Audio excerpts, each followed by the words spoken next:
പൊതുവേദിയിലേക്ക് സ്ഥിരം പ്രേക്ഷകരടക്കമുള്ള ആളുകളൊക്കെ കേരളത്തിലെ രാഷ്ട്രീയം ശ്രദ്ധിക്കുന്ന മനുഷ്യരൊക്കെ ഇന്ന് അവർക്ക് പ്രതികരിക്കാൻ ഒരു അവസരം വേണം എന്ന് തന്നെ കരുതി കാത്തിരിക്കുകയാവും. അത് ഇടതുപക്ഷക്കാരായാലും വലതുപക്ഷക്കാരായാലും BJP പക്ഷക്കാരായാലും എല്ലാവർക്കും പ്രതികരിക്കേണ്ടതുണ്ട്, ദുഃഖങ്ങൾ പങ്കുവെക്കേണ്ടതുണ്ട്, ആഹ്ലാദം പങ്കുവെക്കേണ്ടതുണ്ട്. ചിലർക്കൊക്കെ അവർ മുൻപ് പറഞ്ഞ വാക്കുകളുടെ കണക്കുകൾ തീർക്കേണ്ടതുണ്ട്. അങ്ങനെ പൊതുവേദിയുടെ പ്രേക്ഷകർ ഇപ്പോൾ കാത്തിരിക്കുകയാണ്. ഇന്ന് തെരഞ്ഞെടുപ്പ് പ്രമാണിച്ചാണ് നമുക്ക് അല്പസമയം വൈകേണ്ടി വന്നത്. പക്ഷേ അപ്പോഴും പൊതുവേദിയുടെ പ്രേക്ഷകരൊക്കെ ഇങ്ങനെ നമ്മളെ തന്നെ വിളിച്ചുകൊണ്ട് കാത്തിരിക്കുകയാണ്. ഇന്ന് പൊതുവേദിക്ക് അവസരം വേണം, അവർക്ക് സംസാരിക്കാൻ അവസരം വേണം എന്നൊക്കെ വീറോടുകൂടി കോൺഗ്രസിന് വേണ്ടി BJPക്ക് വേണ്ടി വാദിച്ചവർ, CPMന് വേണ്ടിയും CPIക്ക് വേണ്ടിയും ലീഗിന് വേണ്ടിയും ഒക്കെ വാദിച്ച ആളുകളൊക്കെ ഉണ്ട്. അവർക്ക് എല്ലാവർക്കും പ്രതികരിക്കാൻ താല്പര്യം കാണും. എന്തുകൊണ്ടാണ് ഇങ്ങനെ പരാജയമുണ്ടായത്, എന്തുകൊണ്ടാണ് ഇങ്ങനെ വിജയമുണ്ടായത്, തിരുവനന്തപുരത്ത് എന്തുകൊണ്ടാണ് താമര വിരിയുന്ന സാഹചര്യം ഉണ്ടായത്, അങ്ങനെ കേരളം ചർച്ച ചെയ്യുന്ന നിരവധി വിഷയങ്ങളുണ്ട്. ഓരോ സാധാരണക്കാരായ മനുഷ്യർക്കും അവരുടേതായ അഭിപ്രായങ്ങൾ കാണും. അവരുടെ അഭിപ്രായങ്ങൾ തിരിച്ചറിയാൻ കേരളത്തിലെ ഏതെല്ലാം രാഷ്ട്രീയ പാർട്ടികളുടെ നേതൃത്വത്തിലാണോ കഴിഞ്ഞത് അവർക്ക് കൂടുതൽ വോട്ട് കിട്ടിയെന്നും അവരുടെ അഭിപ്രായങ്ങൾ തിരിച്ചറിയാൻ കഴിയാതെ അവരിങ്ങനെ ആവും ചിന്തിക്കുന്നത് എന്ന് കരുതി പ്രവർത്തിച്ച രാഷ്ട്രീയ പാർട്ടികൾക്ക് പരാജയമുണ്ടായെന്നും പ്രാഥമികമായി കരുതാം. ജനാധിപത്യത്തിൽ അപ്പോഴും അങ്ങനെയാണ്. സാധാരണക്കാരായ മനുഷ്യരെ ഏത് രാഷ്ട്രീയ പാർട്ടികൾക്കാണോ തിരിച്ചറിയാൻ കഴിയുന്നത്, ഏത് രാഷ്ട്രീയ പാർട്ടിക്കാണോ സാധാരണക്കാരുടെ മനുഷ്യരുടെ വികാരത്തിനനുസരിച്ച് പ്രവർത്തിക്കാൻ കഴിയുന്നത്, അങ്ങനെയുള്ളവർക്ക് അവർക്കൊപ്പം നിൽക്കാൻ എപ്പോഴും ജനം തയ്യാറാവും. മറിച്ച് ജനത്തെ തിരിച്ചറിയാൻ കഴിയാതെ ഞങ്ങൾ ചിന്തിക്കുന്നത് പോലെ ജനവും ചിന്തിക്കണം, ഞങ്ങൾ ഇങ്ങനെയൊക്കെ ചെയ്താൽ ജനം അങ്ങനെയൊക്കെ ഞങ്ങൾക്കൊപ്പം നിന്നോളും എന്നുള്ള ഒരു അമിത ആത്മവിശ്വാസം നിൽക്കുന്നവർക്കും അല്ലെങ്കിൽ അത്തരം കാര്യങ്ങൾ നിൽക്കുന്നവർക്കാണ് പലപ്പോഴും തിരിച്ചടികൾ നേരിടുന്നത്. ശിവപ്രസാദാണ് പാലക്കാട് നിന്നും ചേരുന്നത്. ശ്രീ ശിവപ്രസാദ് തന്നെയല്ലേ? ശിവപ്രകാശ്, ക്ഷമിക്കണം, പേര് ഞാൻ കേട്ടത് പ്രസാദ്. ശിവപ്രകാശ് പാലക്കാട് എവിടെയാണ്? പാലക്കാട് പല്ലച്ചനയാണ്. ഓക്കെ, പല്ലച്ചന ആരാണ് പഞ്ചായത്തിൽ വിജയിച്ചത്? പഞ്ചായത്തിൽ LDF ആണ്. ഓക്കെ, അവിടെ ബാക്കി ബ്ലോക്കിലൊക്കെ ആരാണ് വിജയിച്ചത്? ബ്ലോക്കിലും LDF തന്നെയാണ്. ഓക്കെ, ജില്ലാ പഞ്ചായത്തും LDF തന്നെയാണ്. അതെ, പാലക്കാട് ജില്ലാ പഞ്ചായത്ത് 7 ജില്ലാ പഞ്ചായത്താണ് LDFന്, 7 ജില്ലാ പഞ്ചായത്ത് UDFന്. താങ്കൾക്ക് ഏതെങ്കിലും രാഷ്ട്രീയ പാർട്ടിയിൽ പെടുന്ന ആളാണോ? അല്ല, എനിക്ക് രാഷ്ട്രീയ അഭിമുഖ്യമുണ്ട്. പക്ഷെ എനിക്ക് ഇന്നത്തെ വിജയത്തെ കുറിച്ച് പറയാനുള്ളത്, ഇന്നത്തെ റിസൾട്ടിനെ കുറിച്ച് പറയാനുള്ളത്, അതായത് നമ്മള് ജനങ്ങളുടെ കാര്യങ്ങളിൽ നമ്മൾ വികസനം എന്ന് പറയുമ്പോൾ, വികസനത്തെ കുറിച്ചുള്ള ഒരു പരിപ്രേക്ഷ്യത്തെ കുറിച്ച് നമ്മൾ പറയുമ്പോൾ അത് ജനങ്ങൾ സ്വീകരിക്കുന്നത് കൂടിയാണ് വികസനം. അപ്പൊ അങ്ങനെ വരുമ്പോൾ നമ്മള് ജനസമൂഹത്തിന്റെ ഒരു വലിയ വിഭാഗം അസംതൃപ്തിയിലാണെന്ന് പറയാതെ വയ്യ. കൃഷിക്കാര്, സർക്കാർ ജീവനക്കാര്, അങ്ങനെ ഒട്ടനവധി ആളുകൾ. അതെന്തായാലും ഞാൻ വിശദമായിട്ട് പറയേണ്ടതില്ല എന്നാണ് എനിക്ക് തോന്നുന്നത്. അപ്പൊ അതിന്റെ ഒരു ബഹിസ്ഫുരണമാണ് ഈ നിലവിലെ സർക്കാരിന്റെ ഒരു തിരിച്ചടിയിലേക്ക് നയിച്ചതെന്നാണ് ഞാൻ കരുതുന്നത്. ഹലോ, കേൾക്കാം. താങ്കളുടെ അഭിപ്രായം വളരെ വ്യക്തമാണ്. ശ്രീ മുഹമ്മദാണ് മഞ്ചേരിയിൽ നിന്നും. ശ്രീ മുഹമ്മദ്, ഇപ്പോൾ താങ്കൾ കേരളത്തിൻ്റെ റിസൾട്ട് കണ്ടല്ലോ. കേരളത്തിലെ തദ്ദേശ തെരഞ്ഞെടുപ്പിൽ ജില്ലാ പഞ്ചായത്തിൽ മാത്രമാണ് ഇടതുപക്ഷത്തിന് പിടിച്ചു നിൽക്കാൻ കഴിഞ്ഞത്. 7-7 എന്നുള്ള അവസ്ഥ അവിടെ മാത്രമാണുള്ളത്. ഗ്രാമപഞ്ചായത്ത് എല്ലാ കാലത്തും ഇടതുപക്ഷത്തിൻ്റെ വലിയ കോട്ടയായിരുന്നു, ആധിപത്യമുള്ള സ്ഥലമായിരുന്നു. പരാജയം സംഭവിക്കുമ്പോഴും ഗ്രാമപഞ്ചായത്തുകളിൽ സാധാരണക്കാരായ ആളുകൾക്കിടയിലേക്ക് ഇറങ്ങി പ്രവർത്തിക്കുന്ന ആളുകൾ കൂടുതലുണ്ടായിരുന്നു എന്നൊക്കെ അവകാശപ്പെട്ടിരുന്ന ഒരു പാർട്ടിയാണ്. പക്ഷേ അവിടെയും ഇടതുപക്ഷത്തിന് അടിപതറിയിരിക്കുന്നു, ബ്ലോക്കിൽ അടിപതറിയിരിക്കുന്നു. കോർപ്പറേഷനുകളിലാണെങ്കിൽ അടപടലം വീണ ഒരവസ്ഥയാണ്. തിരുവനന്തപുരമൊക്കെ പരാജയപ്പെട്ടെന്ന് മാത്രമല്ല BJPക്ക് ഭരണത്തിലേക്ക് എത്തുന്ന അവസ്ഥയടക്കം ഉണ്ടായി. അത്തരം വലിയ പരാജയത്തിൽ നിൽക്കുമ്പോൾ താങ്കൾ സ്ഥിരമായി ഇടതുപക്ഷത്തെ അനുകൂലിക്കുന്ന ഒരു വ്യക്തി എന്ന നിലയ്ക്ക് കൂടി ചോദിക്കുകയാണ്, എന്തുകൊണ്ടാണ് ഇങ്ങനെ ഒരു പരാജയം ഉണ്ടായത്? നമസ്കാരമുണ്ട്. പരാജയത്തില് ദുഃഖിക്കണം, അത്രേ പറയാനുള്ളൂ. വേറെ കാര്യമൊന്നുമല്ല. ഇവരെ ഒന്ന് കണ്ട് പ്രവർത്തിച്ച് ഇടതുപക്ഷ മുന്നണി ഒന്ന് മുന്നോട്ട് കൊണ്ടുപോകാം. വളരെയധികം ഉത്സാഹിച്ച് കഴിയുമെങ്കിൽ നേതൃത്വത്തിന് ഒരു മാറ്റം വരണം. നേതൃത്വത്തിന് മാറ്റം വന്നിട്ട് ജനങ്ങൾക്ക് കൊടുക്കേണ്ടതൊക്കെ കൊടുത്തിട്ടും മുൻ പറഞ്ഞ ആള് NGOsന് കൊടുക്കേണ്ടതും വേറെയൊക്കെ കൊടുത്തിട്ട് ഒന്ന് കാര്യപ്രസക്തിയോട് കൂടിയിട്ട് കേരളം കൊണ്ടുനടക്കാഞ്ഞാൽ അടുത്ത നിയമസഭാ തെരഞ്ഞെടുപ്പ് പൊന്നാര കിരൺ സാറെ കൈവിട്ട് പോകും എന്നുള്ളതാണ് എനിക്ക് പറയാനുള്ളത്. അത് കൈവിട്ട് പോയാൽ നമ്മളെ കഷ്ടകാലാണ്. അത് മനസ്സിലാക്കുന്നത് നല്ലതാണ്. സാറേ, നമസ്കാരം. ശരി, എന്തായാലും മുഹമ്മദിന് അദ്ദേഹത്തിന് തന്നെ സ്ഥിരമായി ഇടതുപക്ഷത്തിന് വേണ്ടി വാദിക്കുന്ന ഒരാൾ കൂടിയാണ്. അദ്ദേഹത്തിന് അത്തരത്തിലുള്ള വേദനയുണ്ട്, അത് മനസ്സിലാക്കാം. ഓരോ പാർട്ടി പ്രവർത്തകർക്കും അത്തരത്തിലൊക്കെ ഉണ്ടാവും. കോട്ടയത്ത് നിന്നാണ് വിളിക്കുന്നത്. താങ്കളുടെ പേരെന്താണ്? കൃഷ്ണമൂർത്തി. ശ്രീ കൃഷ്ണമൂർത്തി, കോട്ടയത്ത് എവിടെയാണ്? നമസ്കാരം. ഞാൻ ടൗണിൽ തന്നെയാണ്. ഈ കോട്ടയത്ത് ജോസ് കെ മാണി കേരള കോൺഗ്രസ് എം ഇടതുമുന്നണിയിലേക്ക് വന്നുകൂടെ കഴിഞ്ഞ തവണ വൻ വിജയമൊക്കെ നേടിയതാണ്. പക്ഷേ ഇപ്പോൾ കേരള കോൺഗ്രസിന്റെ തട്ടകങ്ങളിലൊക്കെയും അടിപതറുന്ന അവസ്ഥയാണല്ലോ ഇടതുമുന്നണിക്ക്. വീണ്ടും UDF ജോസ് കെ മാണി ഇല്ലാതെ തന്നെ ശക്തി തെളിയിച്ചിരിക്കുന്നു. എന്ത് തോന്നുന്നു? മാണി സാറിന്റെ വാലെ കെട്ടി അടിക്കാൻ കൊള്ളത്തില്ല ജോസ് കെ മാണി കഴിവില്. അപ്പൊ പിന്നെ അങ്ങനെയല്ലേ വരുള്ളൂ സാറേ. നേതാവ് ശരിയല്ലെങ്കിൽ പ്രതികൾ എങ്ങനെ ഇരിക്കും? അത്രേ ഉള്ളൂ. പക്ഷെ ഇതേ ജോസ് കെ മാണി തന്നെയല്ലേ കഴിഞ്ഞ നിയമസഭാ തെരഞ്ഞെടുപ്പിൽ വലിയ വിജയമൊക്കെ ഒരുക്കിയതും കഴിഞ്ഞ തദ്ദേശ തെരഞ്ഞെടുപ്പിലും ഒക്കെ ഇതേ പ്രശ്നങ്ങളിൽ നിൽക്കുകയായിരുന്നല്ലോ, അവിടെയൊക്കെ വിജയമൊരുക്കിയത്. താങ്കൾക്ക് അറിയാമല്ലോ എത്ര പാർട്ടികളുണ്ടായിരുന്നു കേരളത്തിൽ, എത്ര RSP ഉണ്ടായിരുന്നു, എത്ര കേരള കോൺഗ്രസ് ഉണ്ടായിരുന്നു, എത്ര എണ്ണം ഉണ്ട്. അതിങ്ങനെ ജീർണിച്ചുകൊണ്ടിരിക്കുകയല്ലേ. അതിന്റെ ഭാഗം ഇനിയിപ്പോ അടുത്ത ഇലക്ഷൻ ഒന്നും കാണത്തില്ല ഇവർക്ക്. നേതൃത്വം ഇല്ലെങ്കിൽ എങ്ങനെയാ? പൈസ വേണ്ടേ? നേതൃത്വം വേണ്ടേ? ശരി, ഓക്കെ. അപ്പൊ മാത്രം പോരല്ലോ. ഞാൻ പറഞ്ഞോളൂ. ഇതുമായി ബന്ധപ്പെട്ടാണ് പറയാം. ന്യൂസ് 18 ജനവുമല്ലാതെ ആരും BJPക്ക് ഒരു സപ്പോർട്ടും ചെയ്തില്ല. ഞങ്ങൾ എന്ത് സപ്പോർട്ടാണ്? ഞങ്ങൾ ഏത് പാർട്ടിക്കാണ് സപ്പോർട്ട് ചെയ്തത്? നിങ്ങൾ ന്യൂട്രലായിട്ട് നിന്നു. നിങ്ങൾ ന്യൂട്രലിൽ നിന്നു. ജനം മാത്രമേ അവർക്ക് സപ്പോർട്ട് ഉള്ളായിരുന്നു. അങ്ങനെ ബാക്കി ചാനലുകൾ മുഴുവൻ എതിരല്ലേ. നമുക്ക് അങ്ങനെ ഏതെങ്കിലും പാർട്ടിയോട് പ്രത്യേകമായ മമതയോ ഏതെങ്കിലും പാർട്ടിയോട് പ്രത്യേകമായ പറഞ്ഞില്ല. അല്ല, അങ്ങനെ നിങ്ങൾ എതിരിൽ നിന്നല്ല, നിങ്ങൾ ന്യൂട്രൽ തന്നെയായിരുന്നു. ഞാൻ എപ്പോഴും കാണുന്ന ന്യൂസിലേക്ക്. ശരി, പ്രത്യേകിച്ച് ഈ ഭാഗം പ്രത്യേകം കാണുന്നതാണ്. എനിക്ക് വളരെ സന്തോഷം. കോർപ്പറേഷൻ ഓരോടെങ്കിലും കിട്ടിയല്ലോ. കാരണം അവിടുന്ന് തെളിയിച്ചാൽ മതിയല്ലോ. അപ്പൊ കോർപ്പറേറ്റ് പോരുമല്ലോ. കാരണം ഞാനൊരു വലിയ മാർക്സിസ്റ്റുകാരനായിരുന്നു. ഇവരുടെ കയ്യിലിരിപ്പോണ്ട് തന്നെയാണ് ഞങ്ങൾ എന്നെ പോലെ ലക്ഷക്കണക്കിന് ആൾക്കാർ അതിൽ നിന്ന് മാറിയത്. താങ്കൾക്ക് അറിയാതിരിക്കുമല്ലോ. താങ്കൾ പൊതുവേദിയിലുള്ള ആളല്ലേ. ശരി, വളരെ നന്ദി. ശരി, ഓക്കെ. എന്തായാലും താങ്കളുടെ അഭിപ്രായത്തിന് പ്രത്യേകം നന്ദി. ശ്രീ വിജയനാണ് പാലക്കാട് നിന്നാണ് വിളിക്കുന്നത്. ശ്രീ വിജയൻ, താങ്കൾ പാലക്കാട് എവിടെയാണ്? പാലക്കാട് നാഗലശ്ശേരി പഞ്ചായത്ത്. നിങ്ങളുടെ പഞ്ചായത്തിൽ ആരാണ് വിജയിച്ചത്? LDF ആണ്. LDFന്റെ പഞ്ചായത്ത് തന്നെ ആയിരുന്നോ നേരത്തെ? അല്ല, UDF ആയിരുന്നു. LDF പിടിച്ചെടുത്തു. പഞ്ചായത്ത് തന്നെയായിരുന്നു. പക്ഷേ നമ്മളെ വാർഡ് മാറിപ്പോയി. ശരി, ഓക്കെ. അപ്പൊ നിങ്ങളുടെ എന്തായാലും എനിക്ക് തോന്നുന്നു പാലക്കാട് 7 ജില്ലകൾ LDFന് കിട്ടിയതിൽ ഒന്ന് പ്രധാനപ്പെട്ട ഒരു ജില്ല പാലക്കാടാണ്. കാര്യമായ പരിക്കില്ലാതെ പിടിച്ചു നിൽക്കാൻ കഴിഞ്ഞ ഒരു ജില്ല പാലക്കാടാണ്. പക്ഷെ അപ്പോഴും കഴിഞ്ഞ തവണ 14-ൽ 12 എന്ന് പറഞ്ഞാൽ ഒരിടത്ത് 11 വിജയം, അല്ലെങ്കിൽ ഒരിടത്ത് UDFന് കിട്ടിയത് നറുക്കിട്ട് കിട്ടിയതാണ് വയനാട് കഴിഞ്ഞ തവണ കിട്ടിയത്. അപ്പോൾ അങ്ങനെ ഒരു സ്ഥാനത്ത് നിന്ന് ഈ വൻപിച്ച പരാജയം, കോർപ്പറേഷനിലൊക്കെ ആണെങ്കിൽ 6-ൽ ഒരിടത്ത് മാത്രമാണ് LDFന് വിജയിക്കാൻ കഴിഞ്ഞത്. അത് കോഴിക്കോട് മാത്രമാണ്. എന്തുകൊണ്ടാണ് ഇങ്ങനെ ഒരു പരാജയം ഉണ്ടായത്? പരാജയം പറഞ്ഞാൽ നമ്മള് ഒരു കാര്യം ചോദിച്ചപ്പോ മണി പറഞ്ഞ കേട്ടില്ലേ, 2000 രൂപ നമ്മൾ കൊടുത്തത് അത് കൈക്കൂലിയാണ് ശരിക്കല്ലേ അവര് പറഞ്ഞത്? ശരിയല്ലേ? അത് അങ്ങനെ ഒരു പ്രതികരണം ഒരിക്കലും ശരിയല്ല. ജനത്തിന് ഒരു സർക്കാർ സഹായം ചെയ്യുന്നെങ്കിൽ, അല്ലെങ്കിൽ ജനത്തിന്റെ കാര്യങ്ങൾ അതിനുവേണ്ടിയാണല്ലോ ഈ സർക്കാർ ഉള്ളത്.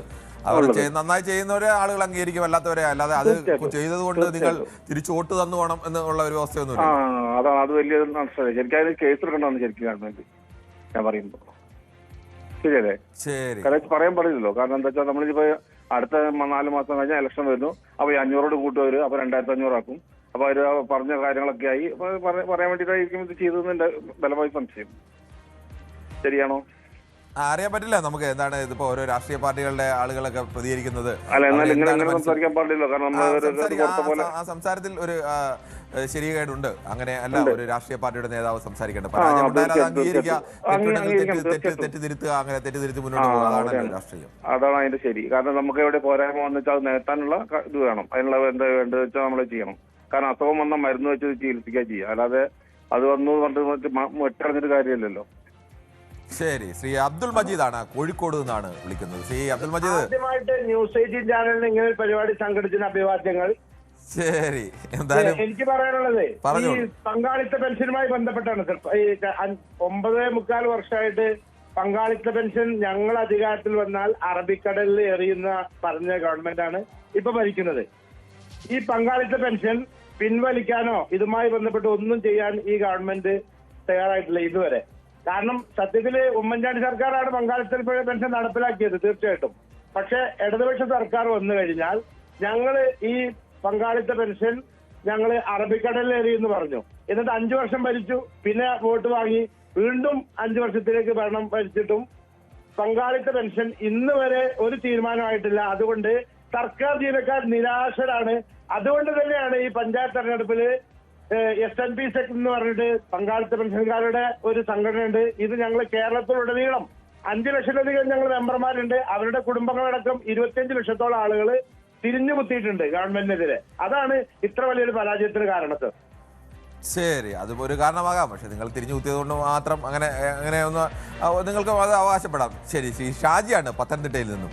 ശ്രീ ഷാജി, പത്തനംതിട്ടയിലൊക്കെ UDF-ന്റെ ഒരു മടങ്ങി വരവ് ശക്തമായ രീതിയിൽ പ്രകടിപ്പിച്ച ഒരു ജില്ലയായി മാറിയിരിക്കുന്നു.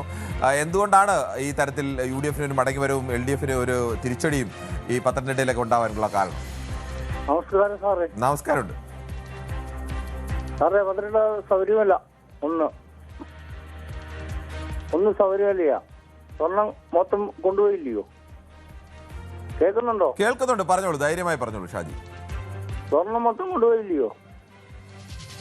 പിന്നെ കള്ള അവസാനം ഇവരുടെ ഭരണമുണ്ടല്ലോ, ഇത് അവസാനം ഇവരുടെ ഭരണം ഒരിക്കലും ഞങ്ങൾ അംഗീകരിക്കത്തില്ല. ശരി, ഓക്കെ. മറ്റൊരു പ്രേക്ഷകൻ കൂടി നമുക്കൊപ്പം ചേരുന്നുണ്ട്.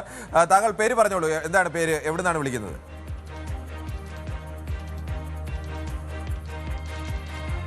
സബീനയാണ്, തിരുവനന്തപുരത്ത് നിന്നാണ് വിളിക്കുന്നത്. സബീന, തിരുവനന്തപുരം കോർപ്പറേഷനിൽ പെടുന്ന ആളാണോ അതോ കോർപ്പറേഷൻ വെളിയിലാണോ താമസം?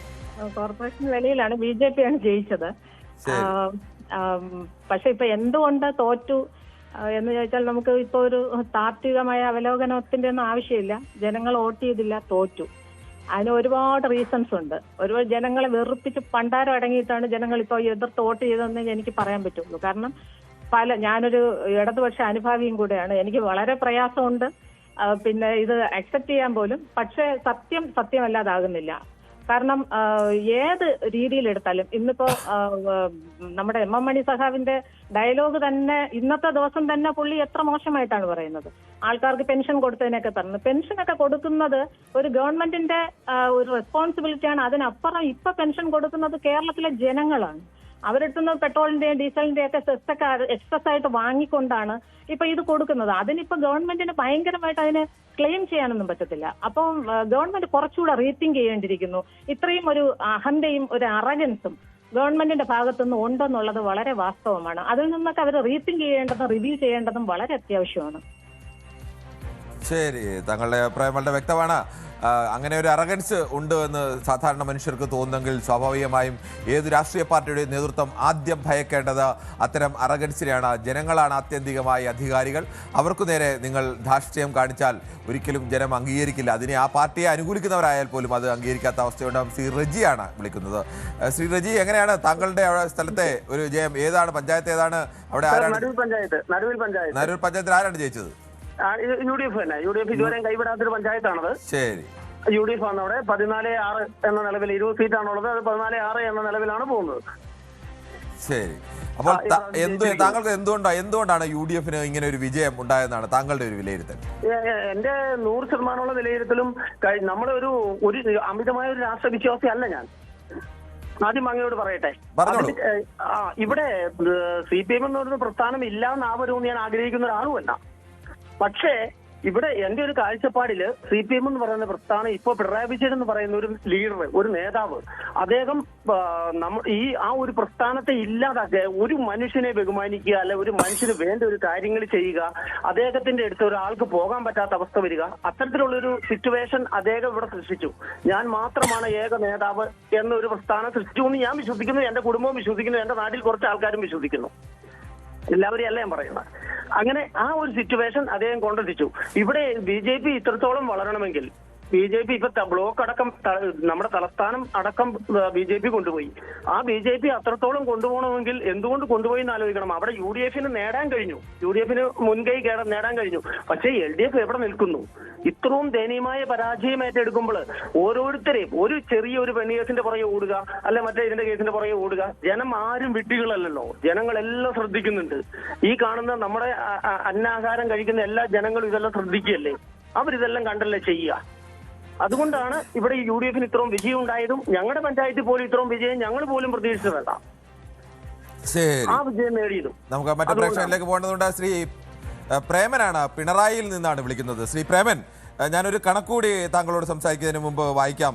കഴിഞ്ഞ തവണ 15,962 ഗ്രാമപഞ്ചായത്തുകളിൽ LDF ജയിച്ചത് 7,262 വാർഡുകളിൽ, UDF ജയിച്ചത് 5,893 വാർഡുകളിൽ, NDA 11,082 വാർഡുകളിൽ. ബ്ലോക്ക് പഞ്ചായത്തിൽ 2,080 വാർഡുകൾ ഉണ്ടായിരുന്നപ്പോൾ LDF ജയിച്ചത് 1,266 വാർഡുകളിൽ. പകുതിയിലേറെ വാർഡുകൾ UDFന് ജയിക്കാനായത് 727 വാർഡുകളിൽ മാത്രമാണ്, NDAക്ക് 37. ജില്ലാ പഞ്ചായത്തുകൾ 331 ഉണ്ടായിരുന്നെങ്കിൽ അതിൽ 212 ജയിച്ചത് കഴിഞ്ഞ തവണ LDF ആണ്. 110 മാത്രമാണ് UDFന് ജയിക്കാനായത്, 2 മാത്രമായിരുന്നു NDA.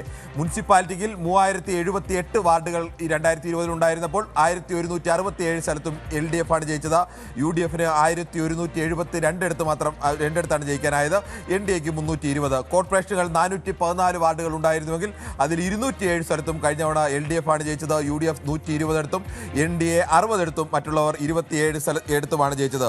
ഇത്തവണത്തെ കണക്കുകൾ നിങ്ങൾക്ക് സ്ക്രീനിൽ വ്യക്തമായി തന്നെ കാണുന്നുണ്ട്. 17,337 വാർഡുകൾ ഗ്രാമപഞ്ചായത്തിലുള്ളതിൽ 7,651 മാത്രമാണ് UDFന് ജയിച്ചപ്പോൾ LDF ജയിച്ചത് 6,286 വാർഡുകളിൽ മാത്രമാണ്.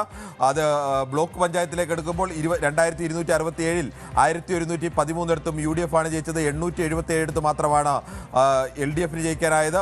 അത് ജില്ലാ പഞ്ചായത്താകുമ്പോൾ 346 UDF 90 LDFന് 43 ജയിക്കാനായത്. അങ്ങനെ എല്ലാ സ്ഥലത്തും LDFന് കനത്ത തിരിച്ചടിയാണ്. എപ്പോഴും ഇടതുപക്ഷത്തിന് വേണ്ടി ശക്തമായി വാദിക്കുന്ന താങ്കളോട് തന്നെ ചോദിക്കുകയാണ്, എന്തുകൊണ്ടാണ് ഇടതുപക്ഷം ഇങ്ങനെ പരാജയപ്പെട്ടത്?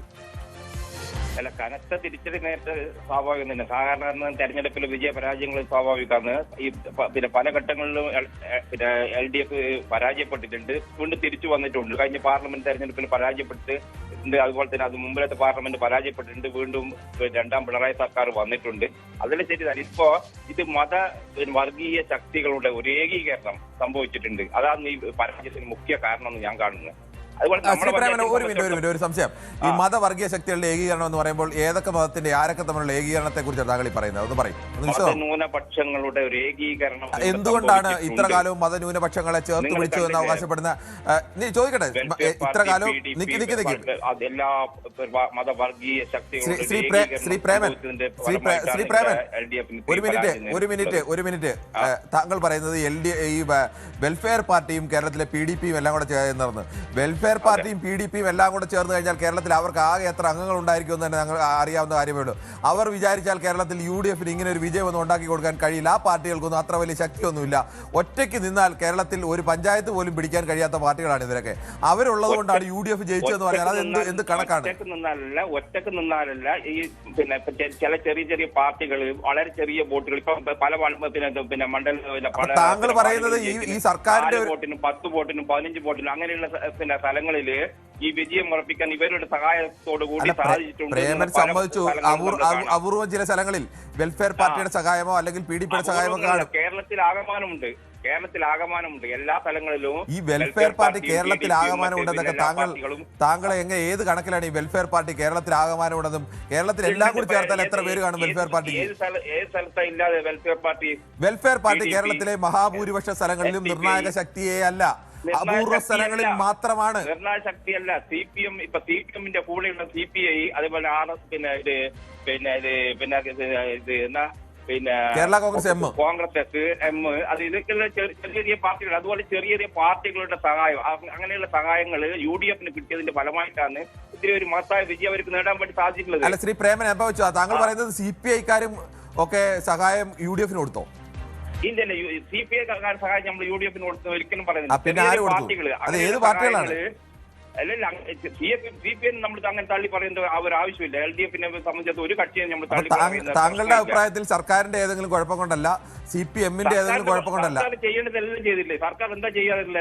പെൻഷൻ എന്താ കുടിശ്ശികയില്ല, ഒരു മാസം പോലും പെൻഷൻ കുടിശ്ശിക ഉള്ളത് കൊണ്ട് മാത്രം ഒരു സർക്കാർ പെൻഷൻ കൊടുത്തുകൊണ്ട് ആളുകൾ വോട്ട് ചെയ്യുമോ? ഈ 10 വർഷക്കാലം നാടിനാകമാനം വികസനം പ്രവർത്തനം കൊണ്ടുവന്ന ഒരു ഗവൺമെന്റ് അതിന് എന്തെങ്കിലും തിരിച്ചടി നേടിയിട്ടുണ്ടെങ്കിൽ ഏതെല്ലാം രീതിയിൽ ഈ ഗവൺമെന്റിന് അട്ടിമറിക്കാൻ വേണ്ടി സാധിക്കുമോ അതിനെല്ലാ രീതിയിലും അട്ടിമറി ശ്രമം നടത്തിയിട്ടുണ്ട് എന്നുള്ള കാര്യം വളരെ വ്യക്തം. അത് വർഗീയ ശക്തികളുടെ ഏകീകരണം പറയുമ്പോൾ നമുക്ക് വളരെ എളുപ്പമാണ് വർഗീയ ശക്തികളുടെ ഏകീകരണം എന്നൊക്കെ പറയാൻ. താങ്കൾക്ക് കണക്ക് വെച്ച് പറയാനാണെങ്കിൽ കേരളത്തിൽ ഈ താങ്കൾ പറഞ്ഞ വെൽഫെയർ പാർട്ടിക്ക് കേരളത്തിലെ ഒരു മുന്നണിയെ ജയിപ്പിക്കാനുള്ള ശേഷിയോ പരാജയപ്പെടുത്താനുള്ള ശേഷിയോ എന്നുള്ള ഒരു സംവിധാനമല്ല. ചിലയിടങ്ങളിൽ ചില പോക്കറ്റുകളിൽ ആടി നിൽക്കുന്നിടത്തൊക്കെ അവർക്ക് ചിലപ്പോൾ ഒരുത്തരെ അവരെ LDF വിടുന്നാൽ LDF UDF വിടുന്നാൽ UDF ജയിപ്പിക്കാൻ കഴിഞ്ഞേക്കും. അതിനപ്പുറത്തേക്ക് ഒരു ശേഷിയുള്ള കേരളത്തിൽ LDF നിൽക്കുന്ന ഏറ്റവും ചെറിയ പാർട്ടിയുടെ അത്ര പോലും ശേഷിയുള്ള ആളുകളല്ല ഇവർ. പിന്നെ നിങ്ങൾ അവർ വന്നതുകൊണ്ട് മാത്രമാണ് അങ്ങനെ പരാജയപ്പെടാനാണെങ്കിൽ അത്ര ദുർബലമാണ് ഈ LDF സംവിധാനം എന്ന് പറയേണ്ടി വരുന്നത്. LDF സർക്കാർ ദുർബലമായത് കൊണ്ടല്ല. ഇപ്പൊ എല്ലാ പ്രചരണങ്ങളും LDF-നെതിരായിട്ട് പിന്നെ മാധ്യമങ്ങൾ ഒന്നടങ്കം പിന്നെ LDF-നെതിരായിട്ടാണ് പ്രചരണം നടത്തിയിട്ടുള്ളത്. അതുപോലെ തന്നെ ഇത് ഇത്തരത്തിലുള്ള കക്ഷികൾ പിന്നെ ശബരിമല വിഷയം ഇതെല്ലാം LDF-ന് ഈ തോൽവിക്ക് ആക്കം കൂട്ടി എന്നാണ് ശ്രീ പ്രേമൻ എപ്പോഴും തിരിച്ചറിയേണ്ട ഒരു കാര്യം, പരാജയം വരുമ്പോൾ എന്തുകൊണ്ടാണ് നമുക്ക് പരാജയപ്പെട്ടതെന്ന് തിരിച്ചറിയാനും ആ പരാജയം പരിശോധിക്കാനും തിരുത്താനും അതിന് ന്യായീകരണം കണ്ടെത്തുകയല്ല വേണ്ടത്. പാർട്ടി പരിശോധിക്കും. ശരി, പിന്നെ ഇതിനെപ്പറ്റി വിലയിരുത്താൻ പറ്റും. പ്രേമനാണ് ചെന്നൈയിൽ നിന്നാണ് വിളിക്കുന്നത്. ശ്രീ പ്രേമൻ, താങ്കൾ ചെന്നൈയിൽ ജയരാജനാണ് ചെന്നൈയിൽ നിന്നും. ശ്രീ ജയരാജൻ, താങ്കൾ ചെന്നൈയിൽ നിന്ന് നോക്കുമ്പോൾ താങ്കൾക്ക് എന്ത് തോന്നുന്നു? കേരളത്തിന്റെ ഇപ്പോഴത്തെ ഒരു തെരഞ്ഞെടുപ്പ് ഫലം അത് ഏത് തരത്തിലാണ് ഇങ്ങനെ ഒരു തിരിച്ചടി ഇടതുമുന്നണിക്കുണ്ടായത്? ശ്രീ സുരേന്ദ്രനാണ് തൃശ്ശൂരിൽ നിന്നും. ശ്രീ സുരേന്ദ്രൻ, തൃശ്ശൂരിൽ ഇങ്ങനെയൊക്കെ പറയുമ്പോഴും ഇടതുമുന്നണി അത്യാവശ്യം പിടിച്ചു നിന്ന ഒരു സ്ഥലമാണ് എന്ന് പറയേണ്ടി വരും. മറ്റു പല സ്ഥലങ്ങളിൽ ഇടതു കോട്ടകളും പലതും തകർന്നു വീണപ്പോഴും പിടിച്ചു നിന്നൊരു സ്ഥലമാണ് തൃശ്ശൂർ. എന്തുകൊണ്ടാണ് പൊതുവെ കേരളത്തിൽ ഇടതുമുന്നണിക്ക് തിരിച്ചടിയും UDF-ന് ഒരു വലിയ വിജയവും ഒക്കെ ഉണ്ടായത്? ക്ഷമിക്കണം, അദ്ദേഹത്തിൻ്റെ ടെലിഫോണിലും ചില കുഴപ്പമുണ്ടെന്ന് തോന്നുന്നു. ശ്രീ ഉമേഷാണ് തിരുവനന്തപുരത്ത് നിന്ന്. ശ്രീ ഉമേഷ്, താങ്കൾ കോർപ്പറേഷൻ പരിധിയിൽപ്പെടുന്ന ആളാണോ അതിന് പുറത്ത് നിൽക്കുന്ന ആളാണോ? ഞാൻ അതിന് പുറത്ത് നിൽക്കുന്ന ആളാണ് സാർ. ശരി, ഓക്കെ. സാറിന് നന്ദി പറയുന്നു. ഈ വിഷയങ്ങളെല്ലാം സാറ് മുന്നോട്ട് കൊണ്ടുവന്നതിൽ ന്യൂസ് 18 വളരെയധികം നന്ദി അറിയിച്ചുകൊള്ളുന്നു. ഉമേഷിന്റെ ഒരു അഭിപ്രായത്തിൽ എന്തുകൊണ്ടാണ് ഈ തരത്തിൽ ഒരു തിരിച്ചടി ഈ സർക്കാരിന് നേരിട്ടത്? തിരിച്ചടി എന്ന് പറഞ്ഞാൽ സാറേ, സാറായിരുന്നാലും ഞാനായിരുന്നാലും അഹങ്കാരം എന്ന് പറയുന്ന ഒരു കാര്യം പാടില്ല. സാർ ഈ ചാനലിൽ വർക്ക് ചെയ്യണ സമയത്ത് സാർ അഹങ്കാരം കാണിച്ചു കഴിഞ്ഞാൽ സാറിനെയും പുറത്താക്കാൻ ഈ കണ്ടുകൊണ്ടിരിക്കുന്ന ജനങ്ങൾക്ക് അധികാരമുണ്ട്, ഇല്ലേ? സാറിനെ പോലും പുറത്താക്കാനുള്ള അധികാരം ജനങ്ങൾക്കുണ്ട്. ഇതാ അധികാരത്തിന്റെ അഹങ്കാരമാണ് LDF-നെ ഇതുവരെ എത്തിച്ചത്. ഇതാണ് ഏറ്റവും വലിയ വിഷയം. അതായത് ശബരിമല എന്ന് പറയുന്ന നമ്മുടെ കേരളത്തിലെ ഏറ്റവും വലിയ ഒരു തീർത്ഥാടന കേന്ദ്രം എന്ന് പറയുമ്പോഴത്തേക്ക് അവിടെ എന്തെല്ലാം കോപ്രായങ്ങൾ കാണിച്ചു കൂട്ടി ഇവര്. അതൊക്കെ കാണിക്കുന്നത് മോശപ്പെട്ടല്ലേ? വിശ്വാസികളെ നമ്മൾ ഇപ്പം ലോകത്ത് അല്ലെങ്കിൽ ചിലപ്പോൾ 1-2 കോടി ജനങ്ങൾ മാത്രമേ വിശ്വാസം ഇല്ലാത്ത ആൾക്കാരുള്ള ഉണ്ടായിരിക്കുന്ന രാജ്യങ്ങളുണ്ടായിരിക്കും, അല്ലെങ്കിൽ വിശ്വാസം ഇല്ലാതായിരിക്കണമെന്നുള്ളത്. പക്ഷെ വിശ്വാസികളെ നഷ്ടപ്പെടുത്തി കഴിഞ്ഞാൽ ഏതൊരു പാർട്ടിക്കും തിരിച്ചടിയാണ്. അത് ഇതിനകത്ത് കൃത്യമായിട്ട് ആ ജനങ്ങൾ, അതായത് വിശ്വാസികളായിട്ടുള്ള ജനങ്ങൾ കൃത്യമായിട്ട് അതിനകത്ത് കൊടുത്തിട്ടുണ്ട്. അതൊന്നും. 2, നിങ്ങളുടെ പ്രവർത്തനം, അതായത് മാധ്യമ പ്രവർത്തനം കൃത്യമായിട്ടുള്ള രീതിയിൽ ഏത് വാർത്ത എങ്ങനെ ക്ലിയർ ആയിട്ട് കൊടുക്കണം എന്നുള്ള കാര്യത്തിൽ സാർ ഉൾപ്പെടെയുള്ള എല്ലാ മാധ്യമങ്ങളും കൃത്യമായിട്ട് അത് കൊടുത്തിട്ടുണ്ട്. അതിൻ്റെ കൂടെ ഒരു പശ്ചാത്തലമാണ് ഇതിനകത്തുള്ള വിജയം എന്ന് പറയുന്നത്. അതിപ്പം കോൺഗ്രസോ കമ്മ്യൂണിസ്റ്റോ അല്ലെങ്കിൽ BJP അല്ല. ശരി, നമുക്ക് മറ്റു പ്രേക്ഷകരുണ്ട്. കാസർഗോഡ് നിന്നാണ് പ്രവീൺ കുമാറാണ്. പ്രവീൺ, കാസർഗോഡ് നിന്ന് പ്രവീൺ കുമാറിലേക്ക് വരുമ്പോൾ ഈ കാസർഗോഡ് ഏറ്റവും പുതിയ ഫലങ്ങൾ കൂടി നമുക്കൊന്ന് അപ്ഡേറ്റ് ചെയ്യാം. കാസർഗോഡ് ഗ്രാമപഞ്ചായത്തുകളാകെ 38-38-ൽ 17 UDF-നാണ് വിജയം, 13 LDF-ന് വിജയം, 3 NDA-ക്ക് വിജയം ഉണ്ട്. ടൈ ആയി നിൽക്കുന്നു 5 അവിടെ. ഇനി വരും ദിവസങ്ങളൊക്കെ സ്വതന്ത്രരുമൊക്കെ പിന്തുണയ്ക്കുന്നതൊക്കെ അനുസരിച്ചായിരിക്കും ആർക്കാണ് LDF-നാണോ UDF-നാണോ വിജയം ഉണ്ടാകാൻ പോകുന്നതൊക്കെ തീരുമാനിക്കുക. ബ്ലോക്ക് പഞ്ചായത്തുകൾ ആകെയുള്ളത് 6, അതിൽ 4 LDF-ആണ് വിജയിച്ചത്. ബ്ലോക്ക് പഞ്ചായത്തിൽ 2 UDF വിജയിച്ചിരിക്കുന്നത്. ജില്ലാ പഞ്ചായത്തിൽ അവിടെ വിജയിച്ചിരിക്കുന്നത് LDF-ആണ്. മുനിസിപ്പാലിറ്റികളുള്ളത് 3 മുനിസിപ്പാലിറ്റികളാണ്. അവിടെ LDF-ന് 1 മുനിസിപ്പാലിറ്റി കിട്ടിയിരിക്കുന്നു, UDF-ന് 1 മുനിസിപ്പാലിറ്റി. ഒരു മുനിസിപ്പാലിറ്റിയുടെ ഭരണം ഇപ്പോഴും ആർക്ക് എന്ന് പറയാൻ കഴിയാത്ത അവസ്ഥയാണുള്ളത്. അതാണ് കാസർഗോട്ടെ ഒരു ഫലം. താങ്കൾ എങ്ങനെയാണ് ഈ തവണ ഉണ്ടായിരുന്നത്? ഒരു വലിയ ആത്മവിശ്വാസത്തിലായിരുന്നു മുഖ്യമന്ത്രി പിണറായി വിജയൻ അടക്കം ഉള്ളവർ. താങ്കളൊക്കെ മടങ്ങി വരാം. ഷാഫി പറമ്പിലിന്റെ പ്രതികരണം. കേരളത്തിലെ ജനങ്ങൾ ഈ സർക്കാരിനെ നിർത്തിപ്പൊരിച്ചിരിക്കുകയാണ് എന്ന് വേണമെങ്കിൽ പറയാം. അതുപോലത്തെ റിസൾട്ടാണ് കേരളമെമ്പാടും ഐക്യജനാധിപത്യ മുന്നണിക്ക് അനുകൂലമായിട്ടുണ്ടായത്. തിരുവനന്തപുരത്തിൻ്റെ ഭാഗങ്ങൾ തൊട്ട് കാസർഗോഡ് വരെയുള്ള എല്ലാ സ്ഥലങ്ങളിലും ഇടത് കോട്ടകളെ പൊളിച്ചെഴുതി എല്ലാ മേൽക്കോയ്മകളെ അവസാനിപ്പിച്ച് എല്ലാ കള്ള സഖ്യങ്ങളെയും തുറന്നു കാണിച്ചിട്ടാണ് ഈ തെരഞ്ഞെടുപ്പിൽ ജനങ്ങൾ UDF-നൊപ്പം നിന്നിട്ടുള്ളത്. ഇത് കേരളത്തിന്റെ മുഖ്യമന്ത്രിക്കും സർക്കാരിനും എതിരായിട്ടുള്ള വിധിയെഴുത്താണ് എന്ന് പറയാതിരിക്കാൻ കഴിയില്ല. ശ്രീ പിണറായി വിജയനും അദ്ദേഹം നേതൃത്വം നൽകുന്ന സർക്കാരിനും എതിരായിട്ടുള്ള വിധിയെഴുത്താണ്.